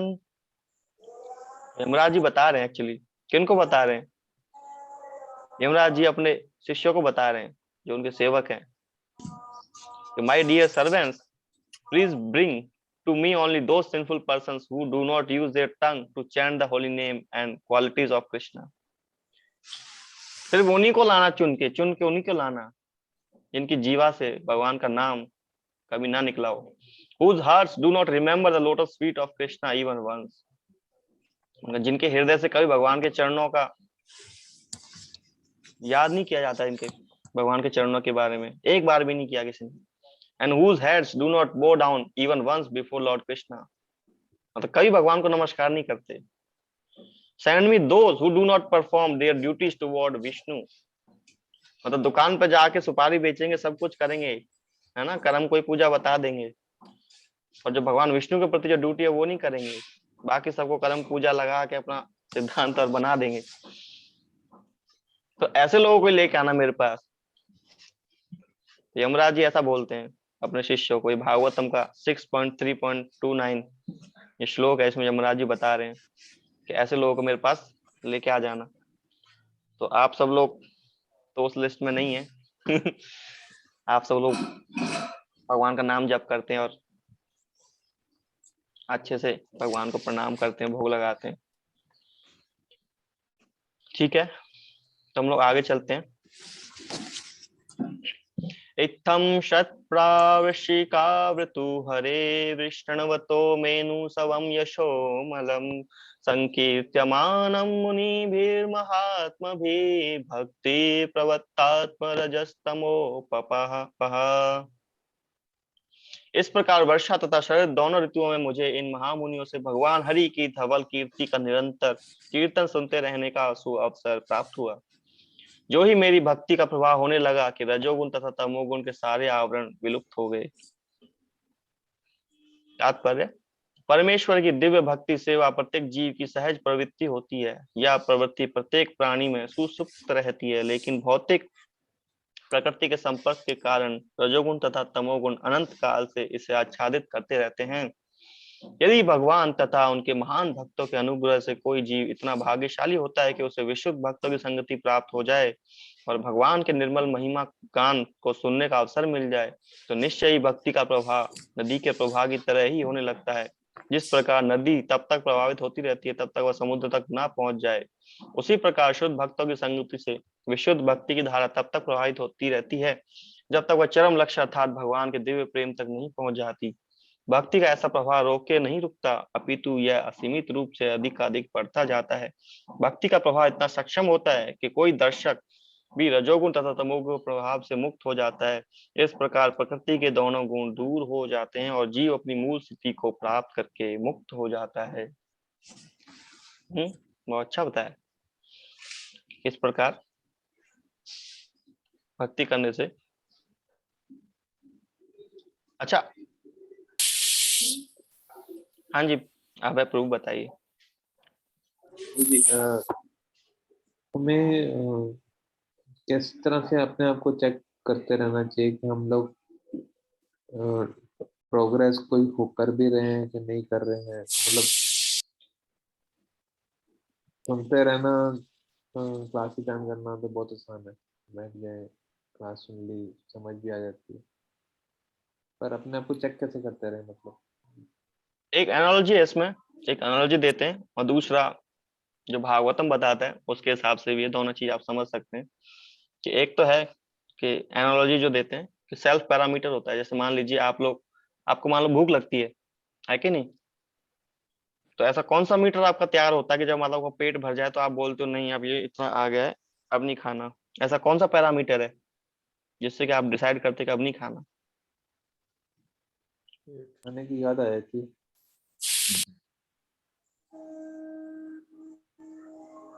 जब पेट भर जाता तो आपको आप कैसे डिसाइड करते कि अब मेरे को नहीं खाना, 2 रोटी 3 रोटी हो गया, कैसे डिसाइड करते हैं? इच्छा खाने की नहीं होती, अंदर से इच्छा नहीं होती है कि और खाना खाएं, संतुष्टि मिल जाती है। मतलब इस बात को मैं बता सकता हूँ? क्या मैं इस बात को डिसाइड कर सकता हूँ कि आपका पेट भर गया कि नहीं? नहीं, आप भी डिसाइड कर सकते हैं ना, आपको पता चलेगा वो जी। तो same analogy actually spiritual life में दिया जाता है कि ये आप ही को पता चल जाएगा। आपका भगवान से संबंध स्थापित हो रहा है, आपको नाम जप करने में टेस्ट आ रहा है, आपको सुनने के लिए इच्छा बढ़ रहा है। हाँ जी प्रभु जी, मैं कुछ बोलूं? हाँ माता जी बोलिए, मैंने सबको हाँ, अलाउ किया हुआ है। प्रभु जी अगर एक छोटी सी क्वेश्चन है लेकिन थोड़ा मेरे लिए थोड़ा माने समझना मुश्किल है। अगर कोई भी भक्त 90% 95% सच बोल रहा है अपनी वाणी से या सोच से, तो इसका क्या मतलब है प्रभु जी? और दूसरी बात, थोड़ा सा क्रिटिकल क्वेश्चन है मेरे लिए, लेकिन आप और जो अगर मन में कभी तकलीफ हुआ किसी से भी, तो अगर वो मन में कोई खराब बात आ गया तो तुरंत उस आदमी को 2 दिन 3 दिन के अंदर अंदर उन लोगों को ऐसा हो जाता है, तो वैसे भक्तों को क्या करना चाहिए प्रभु जी? पहला क्वेश्चन तो मैं आपका समझ पाया, दूसरा मेरे को भी क्लियर नहीं है, बट पहला मैं जितना समझ पाया उसमें ये था, आप बोल रहे कि कोई व्यक्ति अगर सच बोलता है जी तो उसका भक्ति से कोई लेना देना है कि नहीं। जी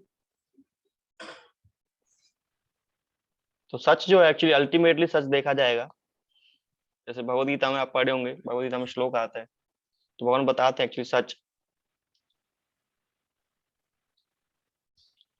तो सच मतलब ये मैटेरियल सच नहीं है कि मान लो आपने बता दिया तो वो कि ये ठीक है ये गलत है, आपने सच बोल दिया, और हो सकता है अल्टीमेटली वो सच सच ना हो। जैसे अभी अगर भौतिक संसार में देखा जाए, यहाँ लोग शरीर को शरीर ही मानते हैं, आत्मा नहीं मानते लोग, तो उसके बिहाफ पे एक्ट भी नहीं करते वो लोग, तो सच तो नहीं है वो, अल्टीमेट सच नहीं है ना। तो खाली सच बोलना यही एक क्वालिफिकेशन है कि मतलब मैं भगवान को प्राप्त कर लूं, ऐसा तो नहीं है। सच बोलना मतलब मैं क्वेश्चन सही ढंग से नहीं कर पा रही हूँ प्रभु जी। जैसे डेली के जिंदगी में कोई कोई आत्मा कोई बिना मतलब से भी झूठ बोल दिया, लेकिन कोई आत्मा अगर है कि अगर किसी की जान जा रही है या किसी को पिटाने वाली बात हो गई, वहां भले ही चुप रह गया या झूठ बोल दिया, बाकी टाइम में वो 90% ही सच बोल रहा है, तो ये क्या शतोगुण में आया प्रभु जी? मेरी ये क्वेश्चन मैंने थोड़ा क्लियर करे प्रभु जी प्लीज। हाँ, तो इसमें एक एनालॉजी आता है कि एक गाय जा रही है ना गली में से भागते हुए, आपकी गली में से गाय गई और आपने देखा एक्चुअली गाय गई, हाँ कसाई वाला, यस आपने सुना हुआ एनालॉजी। जी जी। उस केस में आप वही करते हैं जो गाय के लिए हित में, क्योंकि आप जानते हैं कि शास्त्रों के मत के हिसाब से गाय माता है, बहुत शुभ है, तो जी उसको नहीं जी। मारना चाहिए। वहाँ क्या इंसान को चुप हो जाना चाहिए? अल्टीमेट हित तो देखना चाहिए, शास्त्रों के हिसाब से आप शास्त्र पढ़ते तो अल्टीमेट हित देखना चाहिए उसी का क्या हित है एक्चुअली। अगर मान लो किसी की कुटाई हो रही है तो आप देखेंगे ना कि कुटाई करने से हो क्या रहा है, उसको फालतू में कूटे जा रहे हैं आपको लग रहा है कुटाई करने से इसका कुछ उद्धार हो सकता है, तो आप डिसाइड कीजिए। मुझे तो नहीं लगता कि किसी कुटाई करने से कुछ उद्धार होता है किसी का, मेरा ऐसा मानना है। आप लोग ज्यादा अच्छा देख सकते हैं अपनी लाइफ में, है कि नहीं?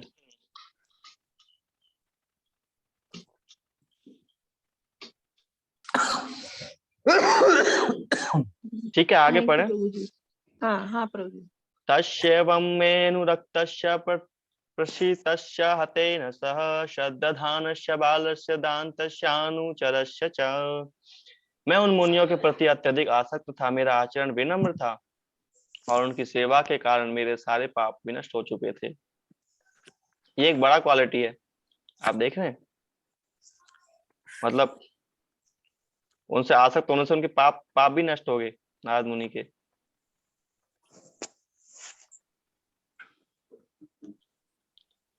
तो भक्ति करने से पाप नष्ट होते हैं।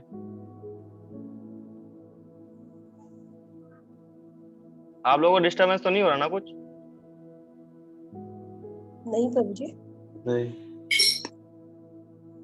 क्योंकि मैंने बैकग्राउंड थोड़ा लाइट म्यूजिक लगा दिया एक्चुअली, क्योंकि आप लोगों का मन डिस्टर्ब ना हो। मेरे हृदय में उनके प्रति प्रबल श्रद्धा थी, मैंने इंद्रियों को वश में कर लिया था और मैं तन तथा मन से उनका दृढ़ता से अनुगमन करता रहा। शुद्ध भक्त के पद एक उन्नत होने के इच्छुक व्यक्ति के लिए यही आवश्यक योग्यता है। ऐसे व्यक्ति को सदैव शुद्ध भक्तों के सानिध्य की खोज करनी चाहिए, उसे छंद भक्त से गुमराह नहीं हो जाना चाहिए, स्वयं उसे भी शुद्ध भक्तों के उपदेश ग्रहण करने के लिए सरल तथा विनम्र होना चाहिए। शुद्ध भक्त पूर्ण रूप से भगवान की शरण में रहता है। वह भगवान को ही परम स्वामी तथा अन्यों को उनके सेवक के रूप में जानता है। केवल शुद्ध भक्तों की संगति से ही लौकिक संगति से संचित होने वाले समग्र पापों से छूटा जा सकता है। नवदीक्षित भक्त को शुद्ध भक्त की श्रद्धा पूर्वक सेवा करनी चाहिए, उसे अत्यंत आज्ञाकारी होना चाहिए और उपदेशों का दृढ़ता पूर्वक पालन करना चाहिए। ये लक्षण है उस भक्त के जो इसी जीवन में सफलता प्राप्त करने के लिए दृढ़ प्रतिज्ञ है। तो सेम क्वालिफिकेशन यहाँ भी आप देख सकते हैं। आप लोग देखते हैं कि मतलब कोई व्यक्ति कुछ अचीव करना चाहता है तो उसका डिटर्मिनेशन एक्चुअली डिफाइन करता है कि कितना डिटरमाइन है कि नहीं। तो जो उपलब्धियां हम इस संसार में प्राप्त करना चाहते हैं इस डिटर्मिनेशन से, तो सेम प्रिंसिपल स्पिरिचुअल लाइफ पे भी अप्लाई होता है कि आपका एक्चुअली डिटर्मिनेशन, आपका एटीट्यूड ही वो डिफाइन करेगा कि आप लोग किस तरफ जाना चाहते हैं, है कि नहीं।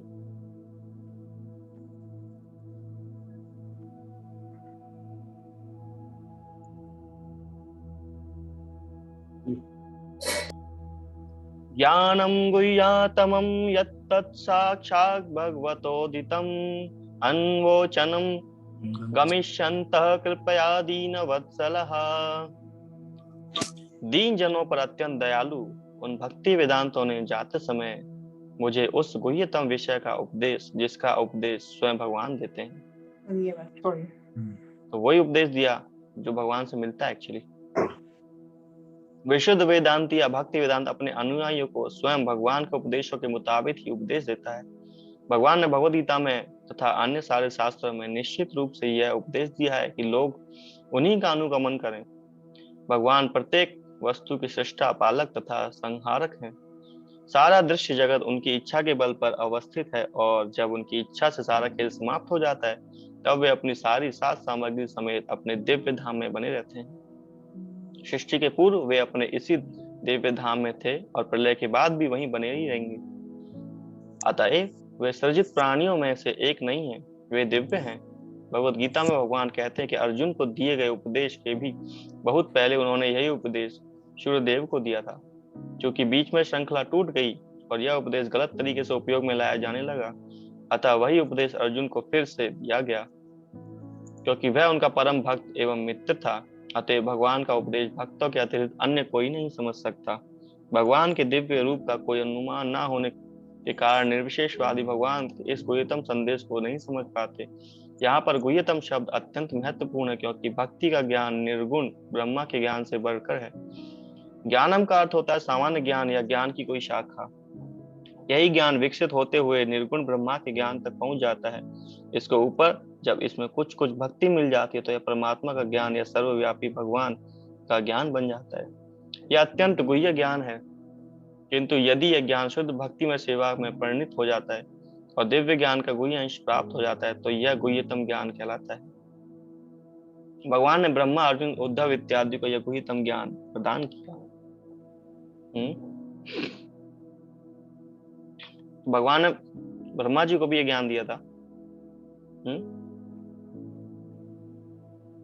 तो आप लोगों को वो लीला पता होगी ब्रह्मा जी वाली, जब भगवान ब्रह्मा बछड़े चुरा के ले गए थे भगवान की।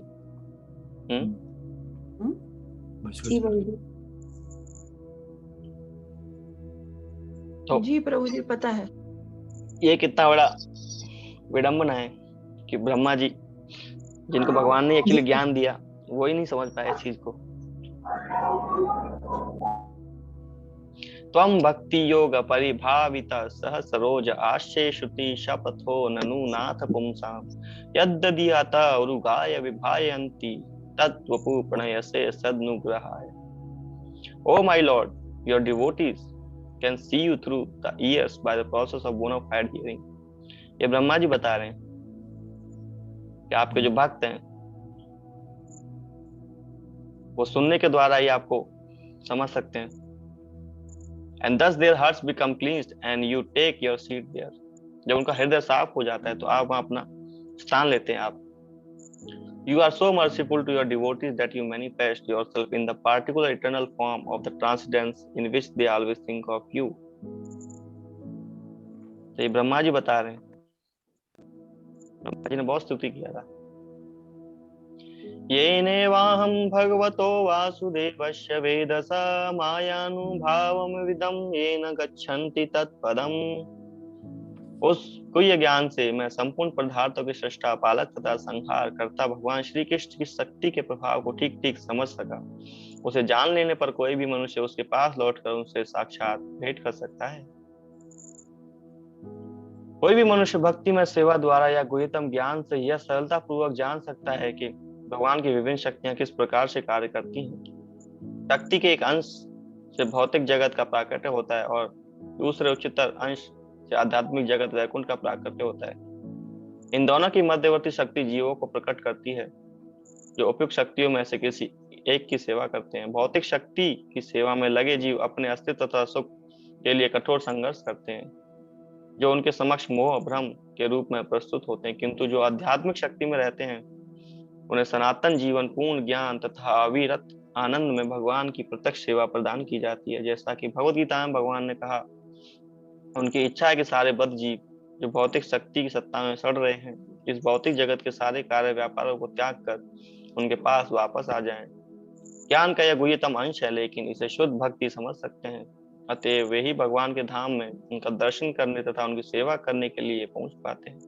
इसका ज्वलंत उदाहरण स्वयं श्री नारद जी हैं, जिन्हें शाश्वत ज्ञान तथा शाश्वत आनंद की यह अवस्था प्राप्त हुई। उनके सारे साधन तथा मार्ग हर एक के लिए खुले रहते हैं, बशर्ते कि वह श्री नारद मुनि के चरण चिन्हों का अनुगमन करने के लिए राजी हो जाते हैं। श्रुति के अनुसार परमेश्वर की शक्ति अनायास असीम है और जैसा कि ऊपर कहा जा चुका है कि वह 3 प्रमुख कोटियों में वर्णित की गई हैं।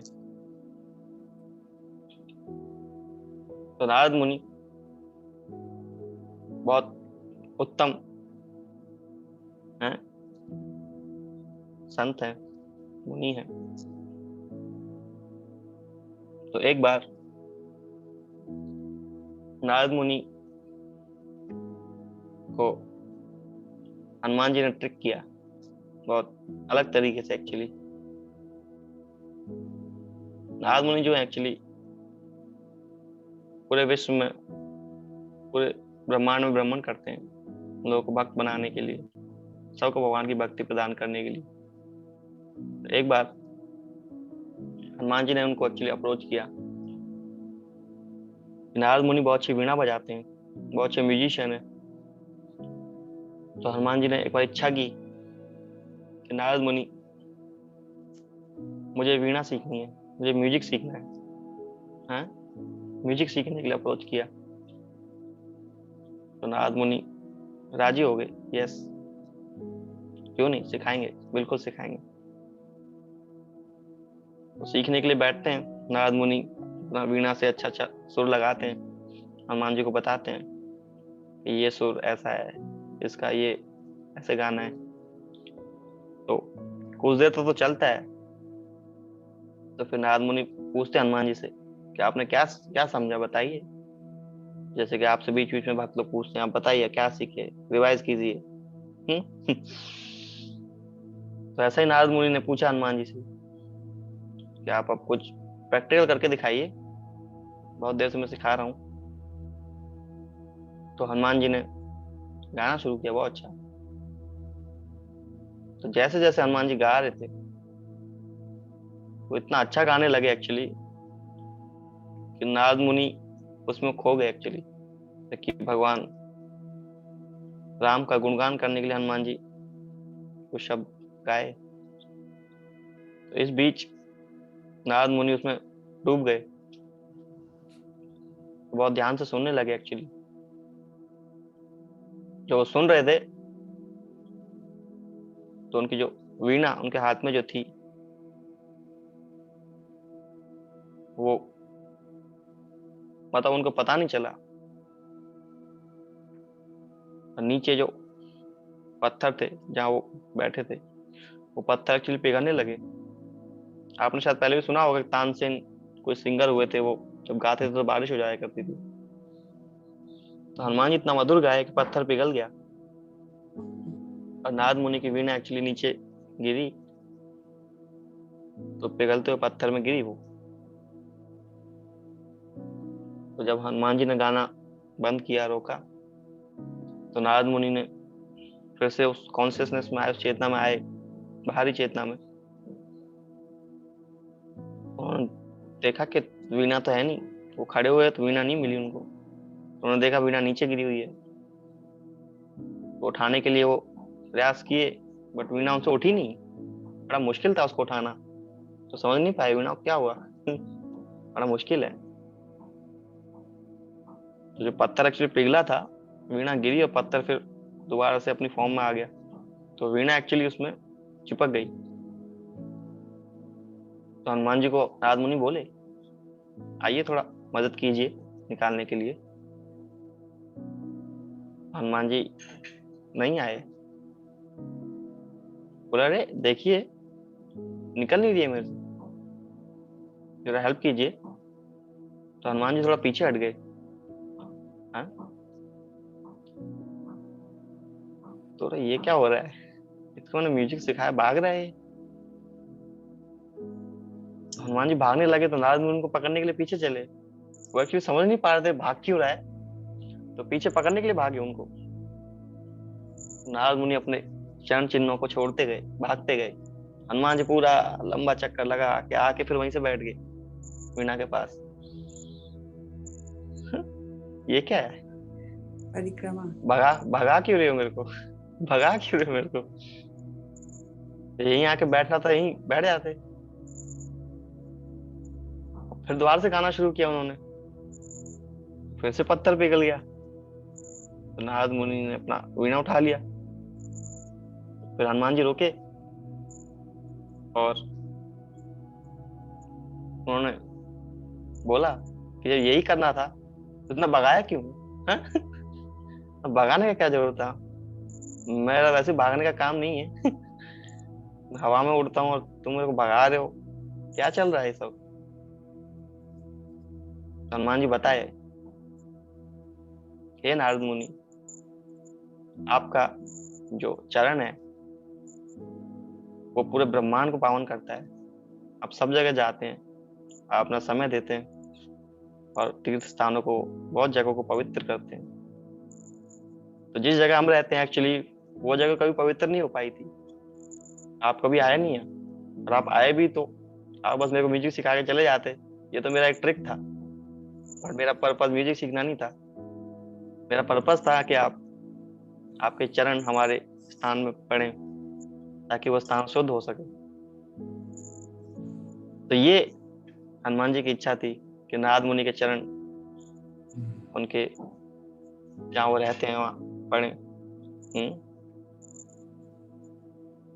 तो ये एक्चुअली महिमा है ऐसे शुद्ध भक्तों की, जिनके चरण अगर कहीं पड़ते हैं तो वो स्थान पवित्र हो जाते हैं। इवन कि तीर्थ स्थान भी एक्चुअली जो शुद्ध भक्त हैं उनके वहां जाने से वो शुद्ध होते हैं। एक्चुअली तीर्थ स्थान बोलते हैं, क्यों? तितिक्षव कारुणिका सुहृद सर्वदेहि नाम अजात शत्रव शांत साधव साधु Bhushan. The symptoms of a sadhu are that he is tolerant, merciful and friendly to all living entities. He has no enemies. He is peaceful. He abides by the scriptures, and all his characteristics are sublime. तो साधु का कुछ गुण है actually ये बताए गए। हर व्यक्ति चाहता है एक्चुअली ऐसा व्यक्ति हो। तो यही सब नारद मुनि की ग्लोरीज हैं, उनका भी गुणगान है। ठीक है, तो हम लोग आगे पढ़ते हैं, एक दो श्लोक और पढ़ते हैं। आप सब लोग जगे हुए हैं, सो तो नहीं गए? नहीं भाग रहे हैं। चलिए, आप लीला में चले गए आप सब लोग नारद मुनि के साथ। हाँ, अच्छा लग रहा है। हाँ, ये हाँ, सुना नारद नहीं। मुनि का गुण गाना अच्छा लगेगा। हाँ, सुना नहीं था पहले ही सब। ऐसे कई सारे पास टाइम है, आपको एक एक करके सुनाते रहेंगे। एतत् संसूचितं ब्रह्मस्तापत्र यच्चिकित्सतं यदीश्वरे भगवती कर्म ब्रह्माणि भावितम्। हे ब्राह्मण व्यासदेव, विद्वानों द्वारा यह निश्चित हुआ कि समस्त कष्टों तथा दुखों के उपचार का सर्वोत्तम उपाय यह है कि अपने सारे कर्मों को भगवान श्री कृष्ण की सेवा में समर्पित कर दिया जाए।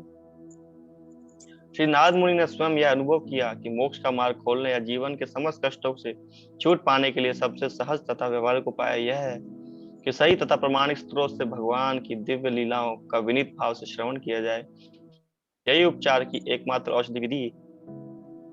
यह सारा भौतिक जगत कष्टों से भरा हुआ है। मूर्ख लोगों ने अपने शुद्ध मस्तिष्कों के बल पर शरीर तथा मन से संबंधित एवं अन्य जीवों के संदर्भ में प्राकृतिक विपदाओं के संबंधित 3 प्रकार के कष्टों को दूर करने के अनेक उपचार ढूंढ निकाले हैं। आप लोग मानते हैं इस बात को कि लोगों ने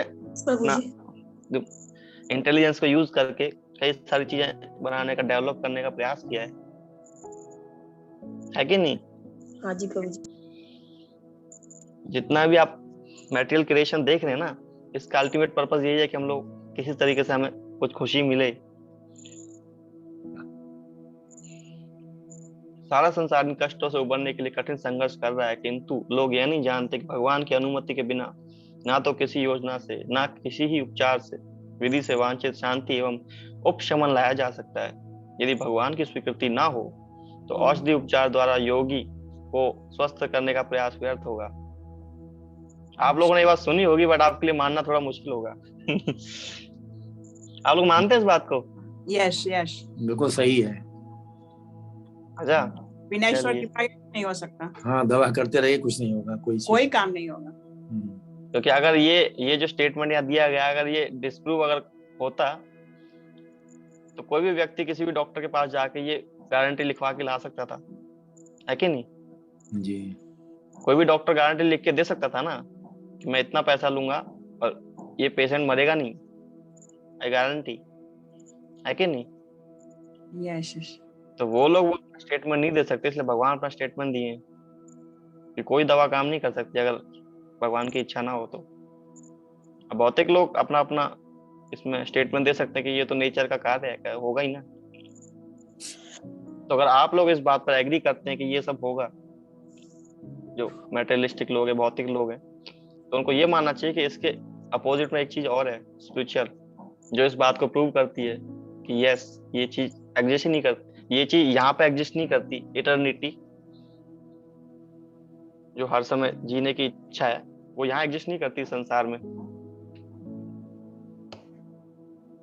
पर व्यक्ति चाहता है जीना, मतलब कहीं तो एग्जिस्ट करती है, क्योंकि किसी चीज का अगर टेस्ट नहीं मिला होगा ना, जैसे मान लीजिए मैं आपको बोलता हूँ कि मेरे को मीठा खाने की इच्छा है, आप लोग इसमें पूछना चाह रहे हैं क्वेश्चन, मतलब ऐसा आप बताइए, मैं बोलता हूँ कि मेरी मीठा खाने की इच्छा है, तो क्या आप में से कोई व्यक्ति बोल सकता है कि मीठा, ये कौन सी नई चीज बताई आपने, ये तो कहीं एग्जिस्ट ही नहीं करती। तो अगर वो चीज एग्जिस्ट नहीं करती तो मेरे पास मीठे का टेस्ट कहाँ से आया, है कि नहीं? मतलब मीठा कहीं एग्जिस्ट कर रहा होगा ना। चलो मान लो आपने नहीं लिया तो किसी ने तो लिया होगा ना मीठे का टेस्ट, जिसके बेस पे वो बोल पा रहा है कि मेरे को मीठा खाने की मेरी बहुत इच्छा है। हाँ जी बिल्कुल। तो और किसी व्यक्ति की इच्छा है कि मेरे को हमेशा जीना ही है, मेरे को मरना नहीं है, तो मतलब वो चीज कहीं एग्जिस्ट करती होनी चाहिए ना, जिस चीज को मैं प्राप्त करना चाहता हूँ। बिना एग्जिस्टेंस को कोई चीज कंसेप्शन में आ ही नहीं सकती। जैसे आप मानिए आपने देखा इतना हॉलीवुड मूवी, ये सब, इसमें कई कई कैरेक्टर्स बनते हैं अलग अलग, है कि नहीं? और नॉर्मल लोगों को लगता है कि ये कैरेक्टर एग्जिस्ट नहीं करते एक्चुअली, है कि नहीं?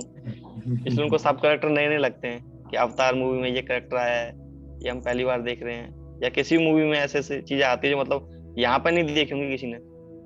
पर आप अगर भागवतम पढ़ेंगे, आप जैसे धीरे धीरे आप आगे जाएंगे ना, तो आप देखेंगे कि आगे कैसे कैसे ध्रुव महाराज जब लड़ाई करते हैं तो ऐसे ऐसे कैरेक्टर आते हैं भयानक भयानक, कैसे कैसे राक्षस सांप भी युद्ध करते हैं,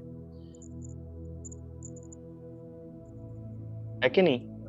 तो ये एक्चुअली फिक्शन नहीं है, ऐसा मतलब कि एग्जिस्ट नहीं करनी है चीजें, एग्जिस्ट करती हैं चीजें, पर हमने नहीं देखा है, इसलिए हमें लगता है कि ये कुछ नई चीज आई है। और जो लोग भागवतम पढ़ते हैं, जो भगवान के भक्त हैं, वो सब चीज जानते हैं, इसलिए उनको कोई चीज नई नहीं लगती, उनको पता है ये सब चीजें होती हैं। यहाँ नहीं, अलग बात है। यदि भगवान की स्वीकृति ना हो तो नदी या समुद्र को नाव द्वारा पार करना कोई उपचार नहीं है। हमें निश्चित रूप से ज्ञात होना चाहिए कि भगवान ही परम स्वीकृति दाता है। अतः अंतिम सफलता के लिए, सफलता के मार्ग के अवरोधों से मुक्ति पाने के लिए हमें अपने सारे प्रयास भगवान को समर्पित कर देने चाहिए। भगवान सर्वव्यापी हैं, सर्वशक्तिमान तथा सर्वज्ञ हैं। वे समस्त अच्छे या बुरे फलों के चरम स्वीकृता दाता हैं। अतएव हमें चाहिए कि हम अपने सारे कर्म भगवान की कृपा को समर्पित करें और उन्हें ही निर्गुण ब्रह्मा, अंतर्यामी परमात्मा या पूर्ण रूप भगवान के स्वरूप में स्वीकारें। फिर चाहे हम जो भी हों, हमें प्रत्येक वस्तु भगवान की सेवा में समर्पित करनी चाहिए। यदि कोई विद्वान, विज्ञानी, दार्शनिक, कवि इत्यादि है तो उसे चाहिए कि भगवान की श्रेष्ठता स्थापित करने के लिए अपने ज्ञान का उपयोग करे। रूपा जी भी एक्चुअली इस चीज को बोलते थे कि जो साइंटिस्ट है हमारी एक्चुअली उनसे कोई दुश्मनी नहीं है। हम लोग बस ये बोलते हैं कि आपका जो साइंस है ना उससे आप ये प्रूव कीजिए कि ये सब चीज एक्चुअली भगवान से आती है। वो जो प्रूफ देते कि ये चीज है, ये ऐसे है, पर अवार्ड लेके चले जाते हैं खुद, है कि नहीं? पर अल्टीमेटली क्रिएशन तो भगवान का है ना, उनको क्रेडिट नहीं देते। तो ये प्रभुपाद जी बोलते थे कि आप लोग भगवान को क्रेडिट दीजिए जो एक्चुअली उनके एक्चुअल मालिक हैं। जीवन के प्रत्येक क्षेत्र में भगवान की शक्ति का अध्ययन करने का प्रयास करो, ना तो उनका बहिष्कार करो और ना ही अल्प ज्ञान संग्रह करके उनको समान बनने या उनका स्थान ग्रहण करने का प्रयास करो। यदि कोई प्रशासक, राजनीतिक, योद्धा इत्यादि है तो उसे चाहिए कि राजधर्मिता में भगवान की सर्वश्रेष्ठता स्थापित करने का यत्न करे। उसे चाहिए कि श्री अर्जुन की भांति भगवान के लिए युद्ध करे। प्रारंभ में महान योद्धा श्री अर्जुन ने युद्ध करने से इनकार कर दिया था, किंतु जब भगवान ने उसे विश्वास दिलाया कि युद्ध करना आवश्यक है तो उसने अपना इरादा बदल दिया और भगवान के लिए युद्ध किया। इसी प्रकार यदि कोई व्यापारी है, उद्योगपति है, किसान है तो उसे चाहिए कि अपनी गाड़ी कमाई का खर्च भगवान के लिए करे। सदैव यही सोचना चाहिए कि जितना भी धन संचित है वह भगवान की संपदा है। संपदा को भाग्य की देवी लक्ष्मी माना जाता है और भगवान तो नारायण या लक्ष्मीपति हैं। अतः लक्ष्मी को भगवान नारायण की सेवा में लगाने का प्रयत्न करो और सुखी बनो। जीवन के प्रत्येक क्षेत्र में भगवान की अनुभूति करने का यही रास्ता है। अंततः सर्वोत्तम बात तो यह होगी कि समस्त भौतिक कार्यों से छुटकारा पाकर अपने आप को भगवान की दिव्य लीलाओं के स्वर्ण में लगाया जाए।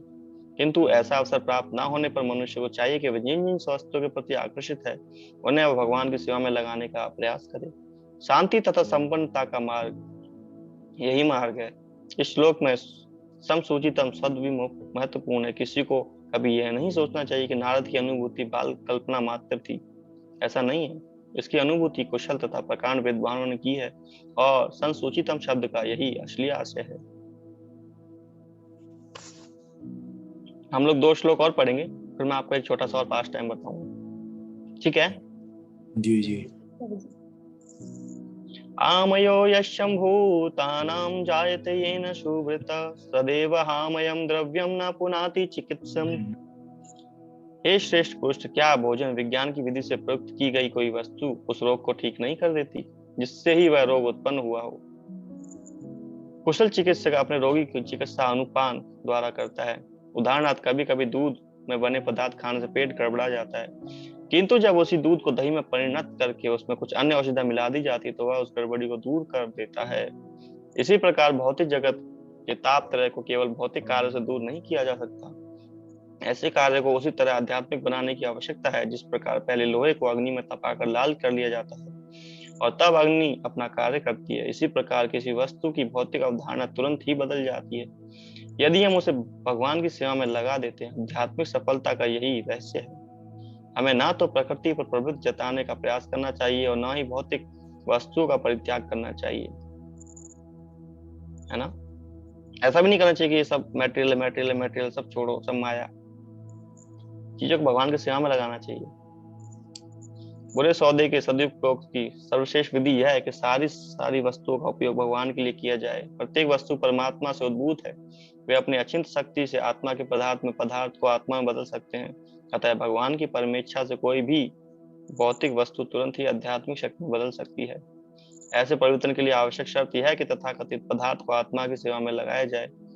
अपने भौतिक रोगों का उपचार करने तथा अपने आप को उस आध्यात्मिक स्तर तक उठाने के लिए जहाँ न दुख है, न शोक है, न भय है, यही एकमात्र उपाय है। इस प्रकार जब प्रत्येक वस्तु भगवान की सेवा में लगा दी जाती है तो हमें अनुभव होता है कि ब्रह्मा के अलावा कुछ भी नहीं है। इस प्रकार सर्व खलितम ब्रह्मा यह वैदिक मंत्र चरितार्थ होता है। एवं नृणा क्रिया योग सर्वे संसृत्ये तव तयैवात्म विनाशाय कल्पन्ते कल्पिता परे। इस प्रकार जब मनुष्य के सारे कार्यकलाप भगवान की सेवा में समर्पित होते हैं तो वही सारे कर्म जो उसके शाश्वत बंधन के कारण होते हैं कर्म रूपी वृक्ष के विनाशकर्ता बन जाते हैं। भगवद गीता में जीवों को निरंतर व्यस्त रखने वाले सकाम कर्म की तुलना वट वृक्ष से की गई है, क्योंकि इसकी जड़ें बहुत गहरी होती हैं। जब तक कर्म के फल का भोग करने की इच्छा रहती है तब तक कर्म के अनुसार आत्मा का देहांतरण एक शरीर से दूसरे शरीर में, एक स्थान से दूसरे स्थान में होता रहता है। यही भोग इच्छा भगवान की सेवा करने की इच्छा में बदल दी जा सकती है। ऐसा करने से मनुष्य का कार्य कर्म योग में अथवा उस मार्ग में बदल जाता है जिससे मनुष्य अपनी स्वाभाविक प्रवृत्ति के अनुसार कर्म करते हुए आध्यात्मिक पूर्णता प्राप्त कर सकता है। यहाँ पर आत्मा शब्द समस्त सकाम कर्म की कोटियों का सूचक है। निष्कर्ष यह निकलता है कि जब समस्त काम तथा अन्य कर्म के भगवान की सेवा में लगा दिया जाता है तब फिर नए कर्म उत्पन्न नहीं होते और धीरे धीरे दिव्य भक्ति में सेवा का विकास होता है, जिससे न केवल कर्म रूपी अतच वृक्ष का पूर्ण रूप से मूलोच्छेद होगा अपितु वह कर्ता को भगवान के चरण कमलों तक ले जाएगी। सारांश यह है कि मनुष्य को सर्वप्रथम ऐसे शुद्ध भक्तों की संगति खोजनी होती है जो न केवल वेदांत के पंडित हो अपितु स्वरूप सिद्ध तथा भगवान श्री कृष्ण के अनन्य भक्त हो। इस संगति में नवदिशित भक्तों को चाहिए कि वे बिना भेदभाव के तन तथा मन से प्रेम पूर्वक सेवा करें। इस सेवा वृत्ति से प्रेरित होकर महापुरुष अपनी कृपा प्रदान करेंगे के लिए अधिक इच्छुक होंगे, जिससे नवदिश भक्तों में शुद्ध भक्तों के दिव्य गुणों का समावेश हो सकेगा। धीरे धीरे इससे भगवान की दिव्य लीलाओं के श्रवण के प्रति प्रगाढ़ रुचि उत्पन्न हो सकेगी, जिससे वह स्थूल तथा सूक्ष्म शरीरों की स्वाभाविक स्थिति तथा उससे भी परे शुद्ध आत्मा तथा परमात्मा के साथ अपने शाश्वत संबंध को ज्ञान प्राप्त कर सकेगा। शाश्वत संबंध की स्थापना के जुड़ जाने के बाद धीरे धीरे भगवान की शुद्ध भक्ति विकसित होकर भगवान का पूर्ण ज्ञान रूप धारण कर लेती है, जो निर्गुण ब्रह्मा तथा अंतर्यामी परमात्मा की परिधि के बाहर। ऐसे पुरुषोत्तम योग्य से जिसका भगवद गीता में उल्लेख है, मनुष्य इसी शरीर में परिपूर्ण बन जाता है और उसमें सर्वोच्च मात्रा में भगवान के उत्तम गुण दिखने लगते हैं। शुद्ध भक्तों की संगति से ऐसा ही क्रमिक विकास होता है।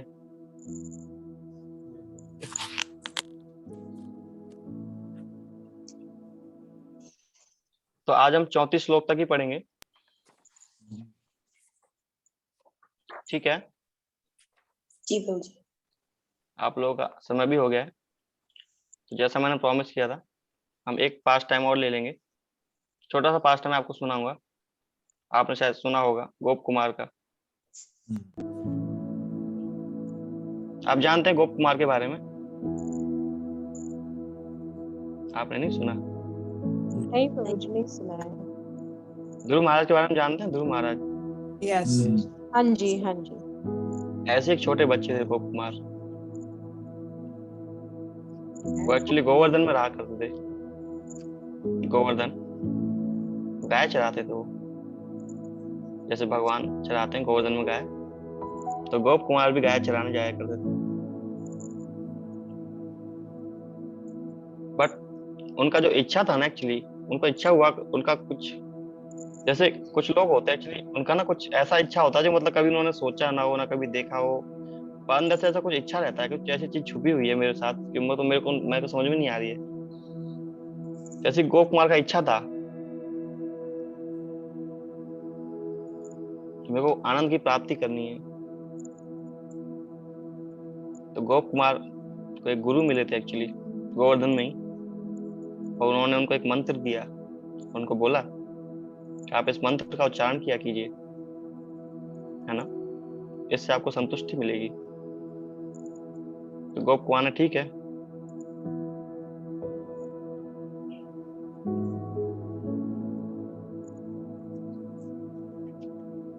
तो गोप कुमार उस मंत्र को जपने लगे, है ना।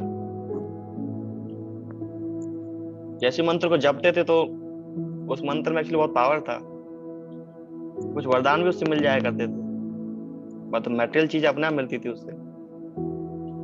तो गोप कुमार को संतुष्टि मिलती थी, बट पूरी तरह से नहीं मिलती थी, जितना मतलब वो एक्सपेक्ट करते थे ना कि होती है, बट ठीक है जितना मिलता था वो मंत्र का जप करते थे। तो ऐसे ही होते होते उनके गुरु जी का शरीर छूट गया और उन्होंने यही बोला कि आप मंत्र का जप करते रहिए। गुरु जी चले गए, पर गोप कुमार का इच्छा तो था। तो गोप कुमार एक बार जगन्नाथपुरी गए और जगन्नाथपुरी में भगवान जगन्नाथ को उन्होंने वर्शिप होते हुए देखा, है ना। और उनका इच्छा हुआ कि मेरे को भी मतलब भगवान का वर्शिप करना है, क्योंकि उनका स्पिरिचुअल डिजायर था कुछ आनंद प्राप्त करने के लिए। तो इमीडिएटली पता नहीं क्या हुआ कि वहां का जो राजा था जगन्नाथपुरी का, वो हार गया और अब वहाँ राजा के लिए पोस्ट के लिए कोई था नहीं। जैसे गोप कुमार को देखा पब्लिक ने बोला इनको राजा बना दिया जाए, तो उनको राजा बना दिया गया। उनकी इच्छा तुरंत पूरी हो गई और उन्होंने जगन्नाथ भगवान का वर्शिप किया। वो साल चला, उनकी फिर और इच्छा बढ़ी, उनको और हायर टेस्ट चाहिए और ज्यादा चाहिए। तो वहाँ के पुजारी लोग बोले आप साउथ इंडिया चले जाइए, वहाँ भगवान का बहुत अच्छा वर्शिप होता है, बहुत अच्छे से करते हैं वो लोग। तो वहां चले गए और वहां भी वर्शिप किया, बट उनके साथ एक ही प्रॉब्लम होती थी कि उनकी इच्छाएं पूरी हो नहीं रही थी, मतलब और चाहिए। जैसे वो अपना मंत्र जप करते थे फिर उनको कोई बता दिया करता था, तो किसने बताया आप स्वर्ग चले जाइए, वहाँ इंद्र जो है भगवान का बहुत अपुलेंटली भगवान का वर्शिप करते हैं, बहुत अपुलेंस है वहाँ, भगवान का बहुत अच्छे से सेवा किया जाता है। तो नारद मुनि एक्चुअली हर किसी का गुरु है, वो भी इसमें आएंगे। तो गोप कुमार स्वर्ग लोग गए और इंद्र का ऑपुलेंस हुआ वहाँ। तो जैसे ही वहां गए और उन्होंने मंत्र जप किया, इंद्र का लड़ाई शुरू और इंद्र हार गया, इंद्र को भागना पड़ा, फिर से पोस्ट खाली हो गया। जैसे पोस्ट खाली होता तो गोप कुमार अपने आप वहां पहुंच जाते थे। तो बोला इनको बना दिया जाए इंद्र, वो बने। कई सालों वहां उन्होंने भगवान का वर्शिप किया। तो ऐसे करते करते वो और ऊपर के लोकों में गए और फिर वो ब्रह्मलोक में गए ब्रह्मा जी के पास। तो ब्रह्मा जी ने उनको ऑप्शन दिया कि आप कीजिए। एक्चुअली ब्रह्मलोक में इतना अच्छा सौभाग्य रहता है कि भगवान के हजारों मुख हैं। तो मान लीजिए आप एक मुख को भी भगवान को 56 भोग लगाएंगे तो कितने हो गए? 56 भोग के आगे आप 3 जीरो लगाइए, 56,000। और ब्रह्मा जी डेली नई वैरायटी देते हैं।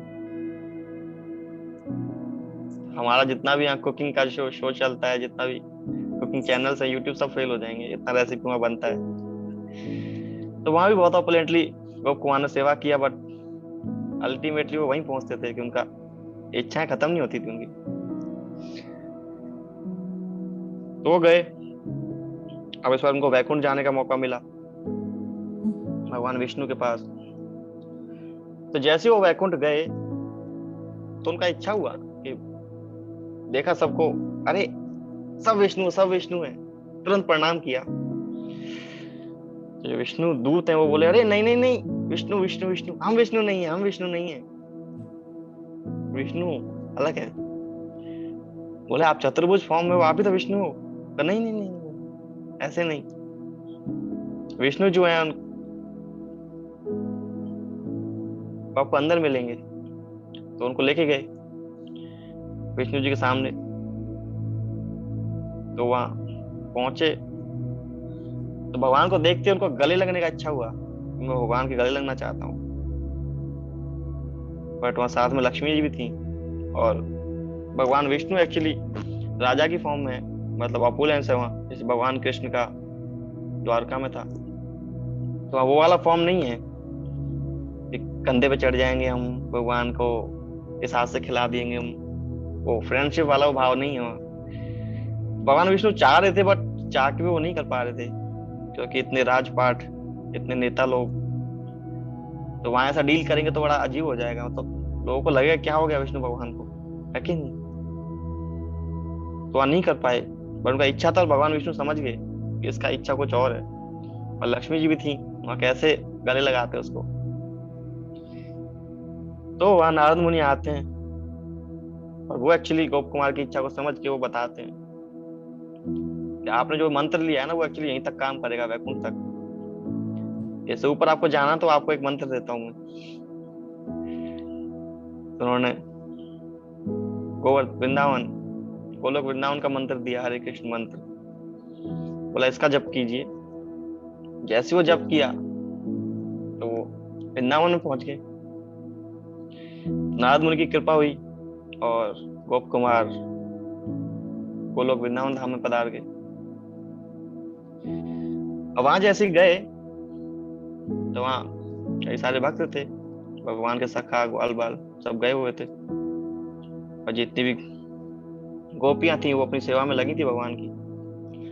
और वो जिससे ही पूछते कि मेरे को कृष्ण के बारे में जानना है, मेरे को कृष्ण के बारे में बताइए, कृष्ण कहाँ है, तो कोई जवाब नहीं देता था, क्योंकि सब लोग भगवान की सेवा में इतने लगे रहते थे, डूबे रहते थे, वो कोई सुनता नहीं था।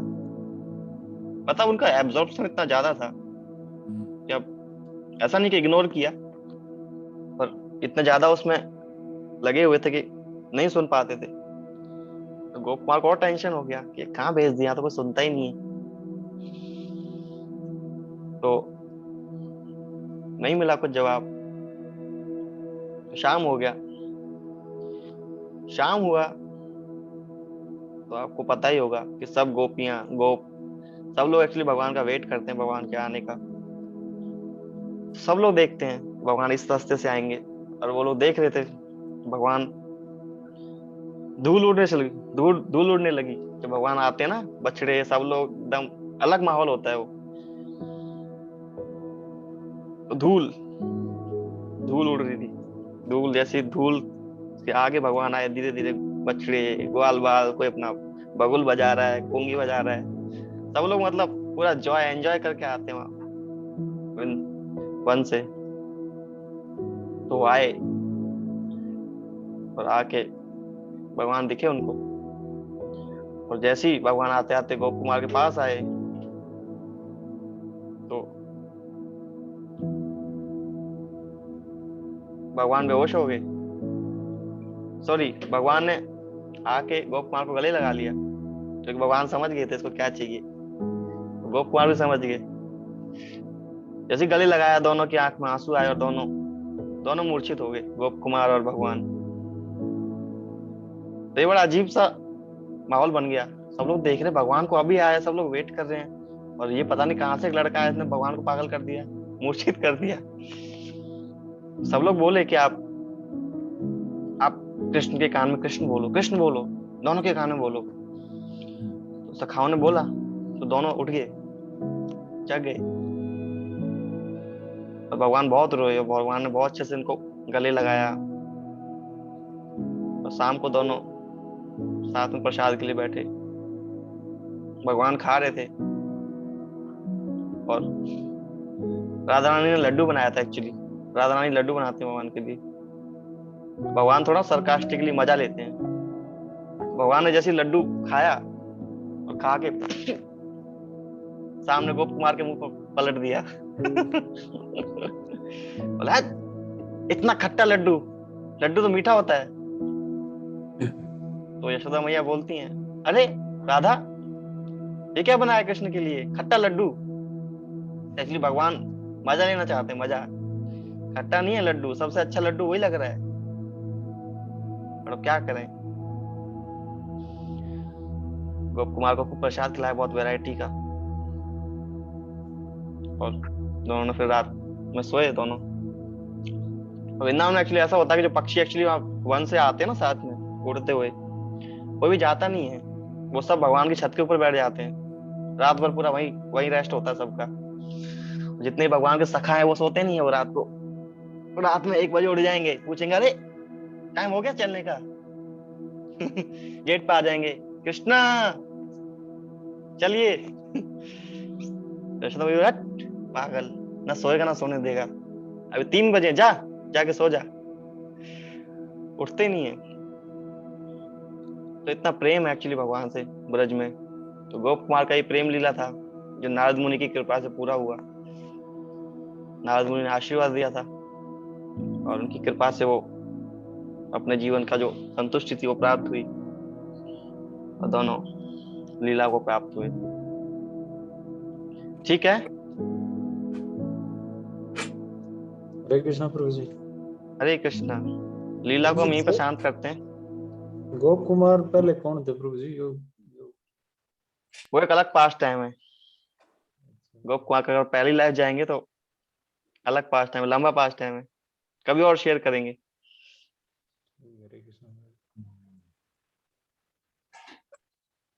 ठीक है, तो आज के लिए इतना ही। आपका हमने 10 मिनट एक्स्ट्रा लिया, इसके लिए क्षमा चाहेंगे। कुछ भी हमसे गलती हुई हो हमें क्षमा कीजिएगा। जो भी हमने पढ़ा, जितना भी हमने अच्छा किया वो सब गोपाल जी की कृपा से, गुरु जी की कृपा से। जो भी कुछ गलतियां हो वो मेरी तरफ से, क्योंकि मैं इतना एक्सपर्ट नहीं हूँ कथा करने में या लेक्चर देने में। मेरे को बोला गया इसलिए मैंने। बहुत आनंद आया। बहुत अच्छी थी सेशन था आज। Thank you. नहीं प्रभु जी, कथा बहुत अच्छी थी। लास्ट वाला पास टाइम बहुत ही अच्छा लगा। थैंक यू सो मच आपका, हमें बताया। Thank you very much. Hare Krishna. सभी प्रभु जी के लिए हरे कृष्णा मंत्र महामंत्र बोलेंगे। हरे कृष्णा हरे कृष्णा कृष्णा कृष्णा हरे हरे, हरे राम राम राम हरे हरे। हमारे बीच में राकेश को आ गए हैं, आपके मेन कोऑर्डिनेटर। पता नहीं कब तक इंटरनेट कनेक्ट रहेगा। मैं ट्रेन में हूँ तो मैं भी अभी तो कनेक्ट है, अभी कनेक्ट है। और मैं क्षमा चाहता हूँ पंकज साहब कौड़ी से कि मैं अभी कनेक्ट है कि स्टार्टिंग में मैं आ नहीं पाया। आप सब लोग कल बताऊंगा हम जी के बारे में। आज जान नहीं पाया हम लोग। ट्रेन में मैं प्रयास किया कनेक्ट करने का, लेकिन हो नहीं पाया। तो प्रभु जी ने बहुत अच्छा सुनाया अच्छे से। कल भी जी कथा कर टाइम पे आ जाइएगा, बिल्कुल प्रभु जी को वेट मत कराइएगा। और प्रभु जी के लिए आप लोग हरे कृष्ण महामंत्र और अपना लोग कल तो टाइम हो, कल पूछ कर लिए जो भी कुछ प्रश्न होंगे आपके। ठीक है, आप सबको अच्छा लगा ना? बहुत अच्छा लगा, मेरे को बहुत अच्छा लगा। बहुत अच्छा लगा। चलिए जी बहुत अच्छा लगा प्रभु, बहुत अच्छा लगा। बहुत ही सुंदर म्यूजिकल क्लास था, ऐसे म्यूजिक बजा के प्रभु जी कथा कर रहे थे। चलिए अलग एक्सपीरियंस मिला होगा आप लोगों को। चलिए ठीक है, कल मिलेंगे। तो हम लोग बहुत बहुत धन्यवाद करते हैं प्रभु जी का कि जनरली प्रभु जी तैयार नहीं होते हैं। प्रेम भाव के कारण हम लोगों से, हमारे से प्रभु जी ने अपना टाइम दिया हम लोगों को। ऐसे जनरली प्रभु जी कथा नहीं करते हैं। और प्रभु जी वृंदावन से हैं, ब्रजवासी हैं। तो ब्रजवासी अगर कथा करके अगर सुनाएंगे हम लोगों को तो हम लोग बहुत जल्दी शुद्ध हो जाएंगे। और जैसे प्रभु जी का प्रेम है ब्रज के लिए, वृंदावन धाम के लिए, भक्तों के लिए, तो हम सब के, आप सबके अंदर भी आएगा धीरे धीरे करके, है ना? चलिए हरे कृष्णा, कल मिलेंगे। हरे कृष्णा। राम प्रभु जी की जय।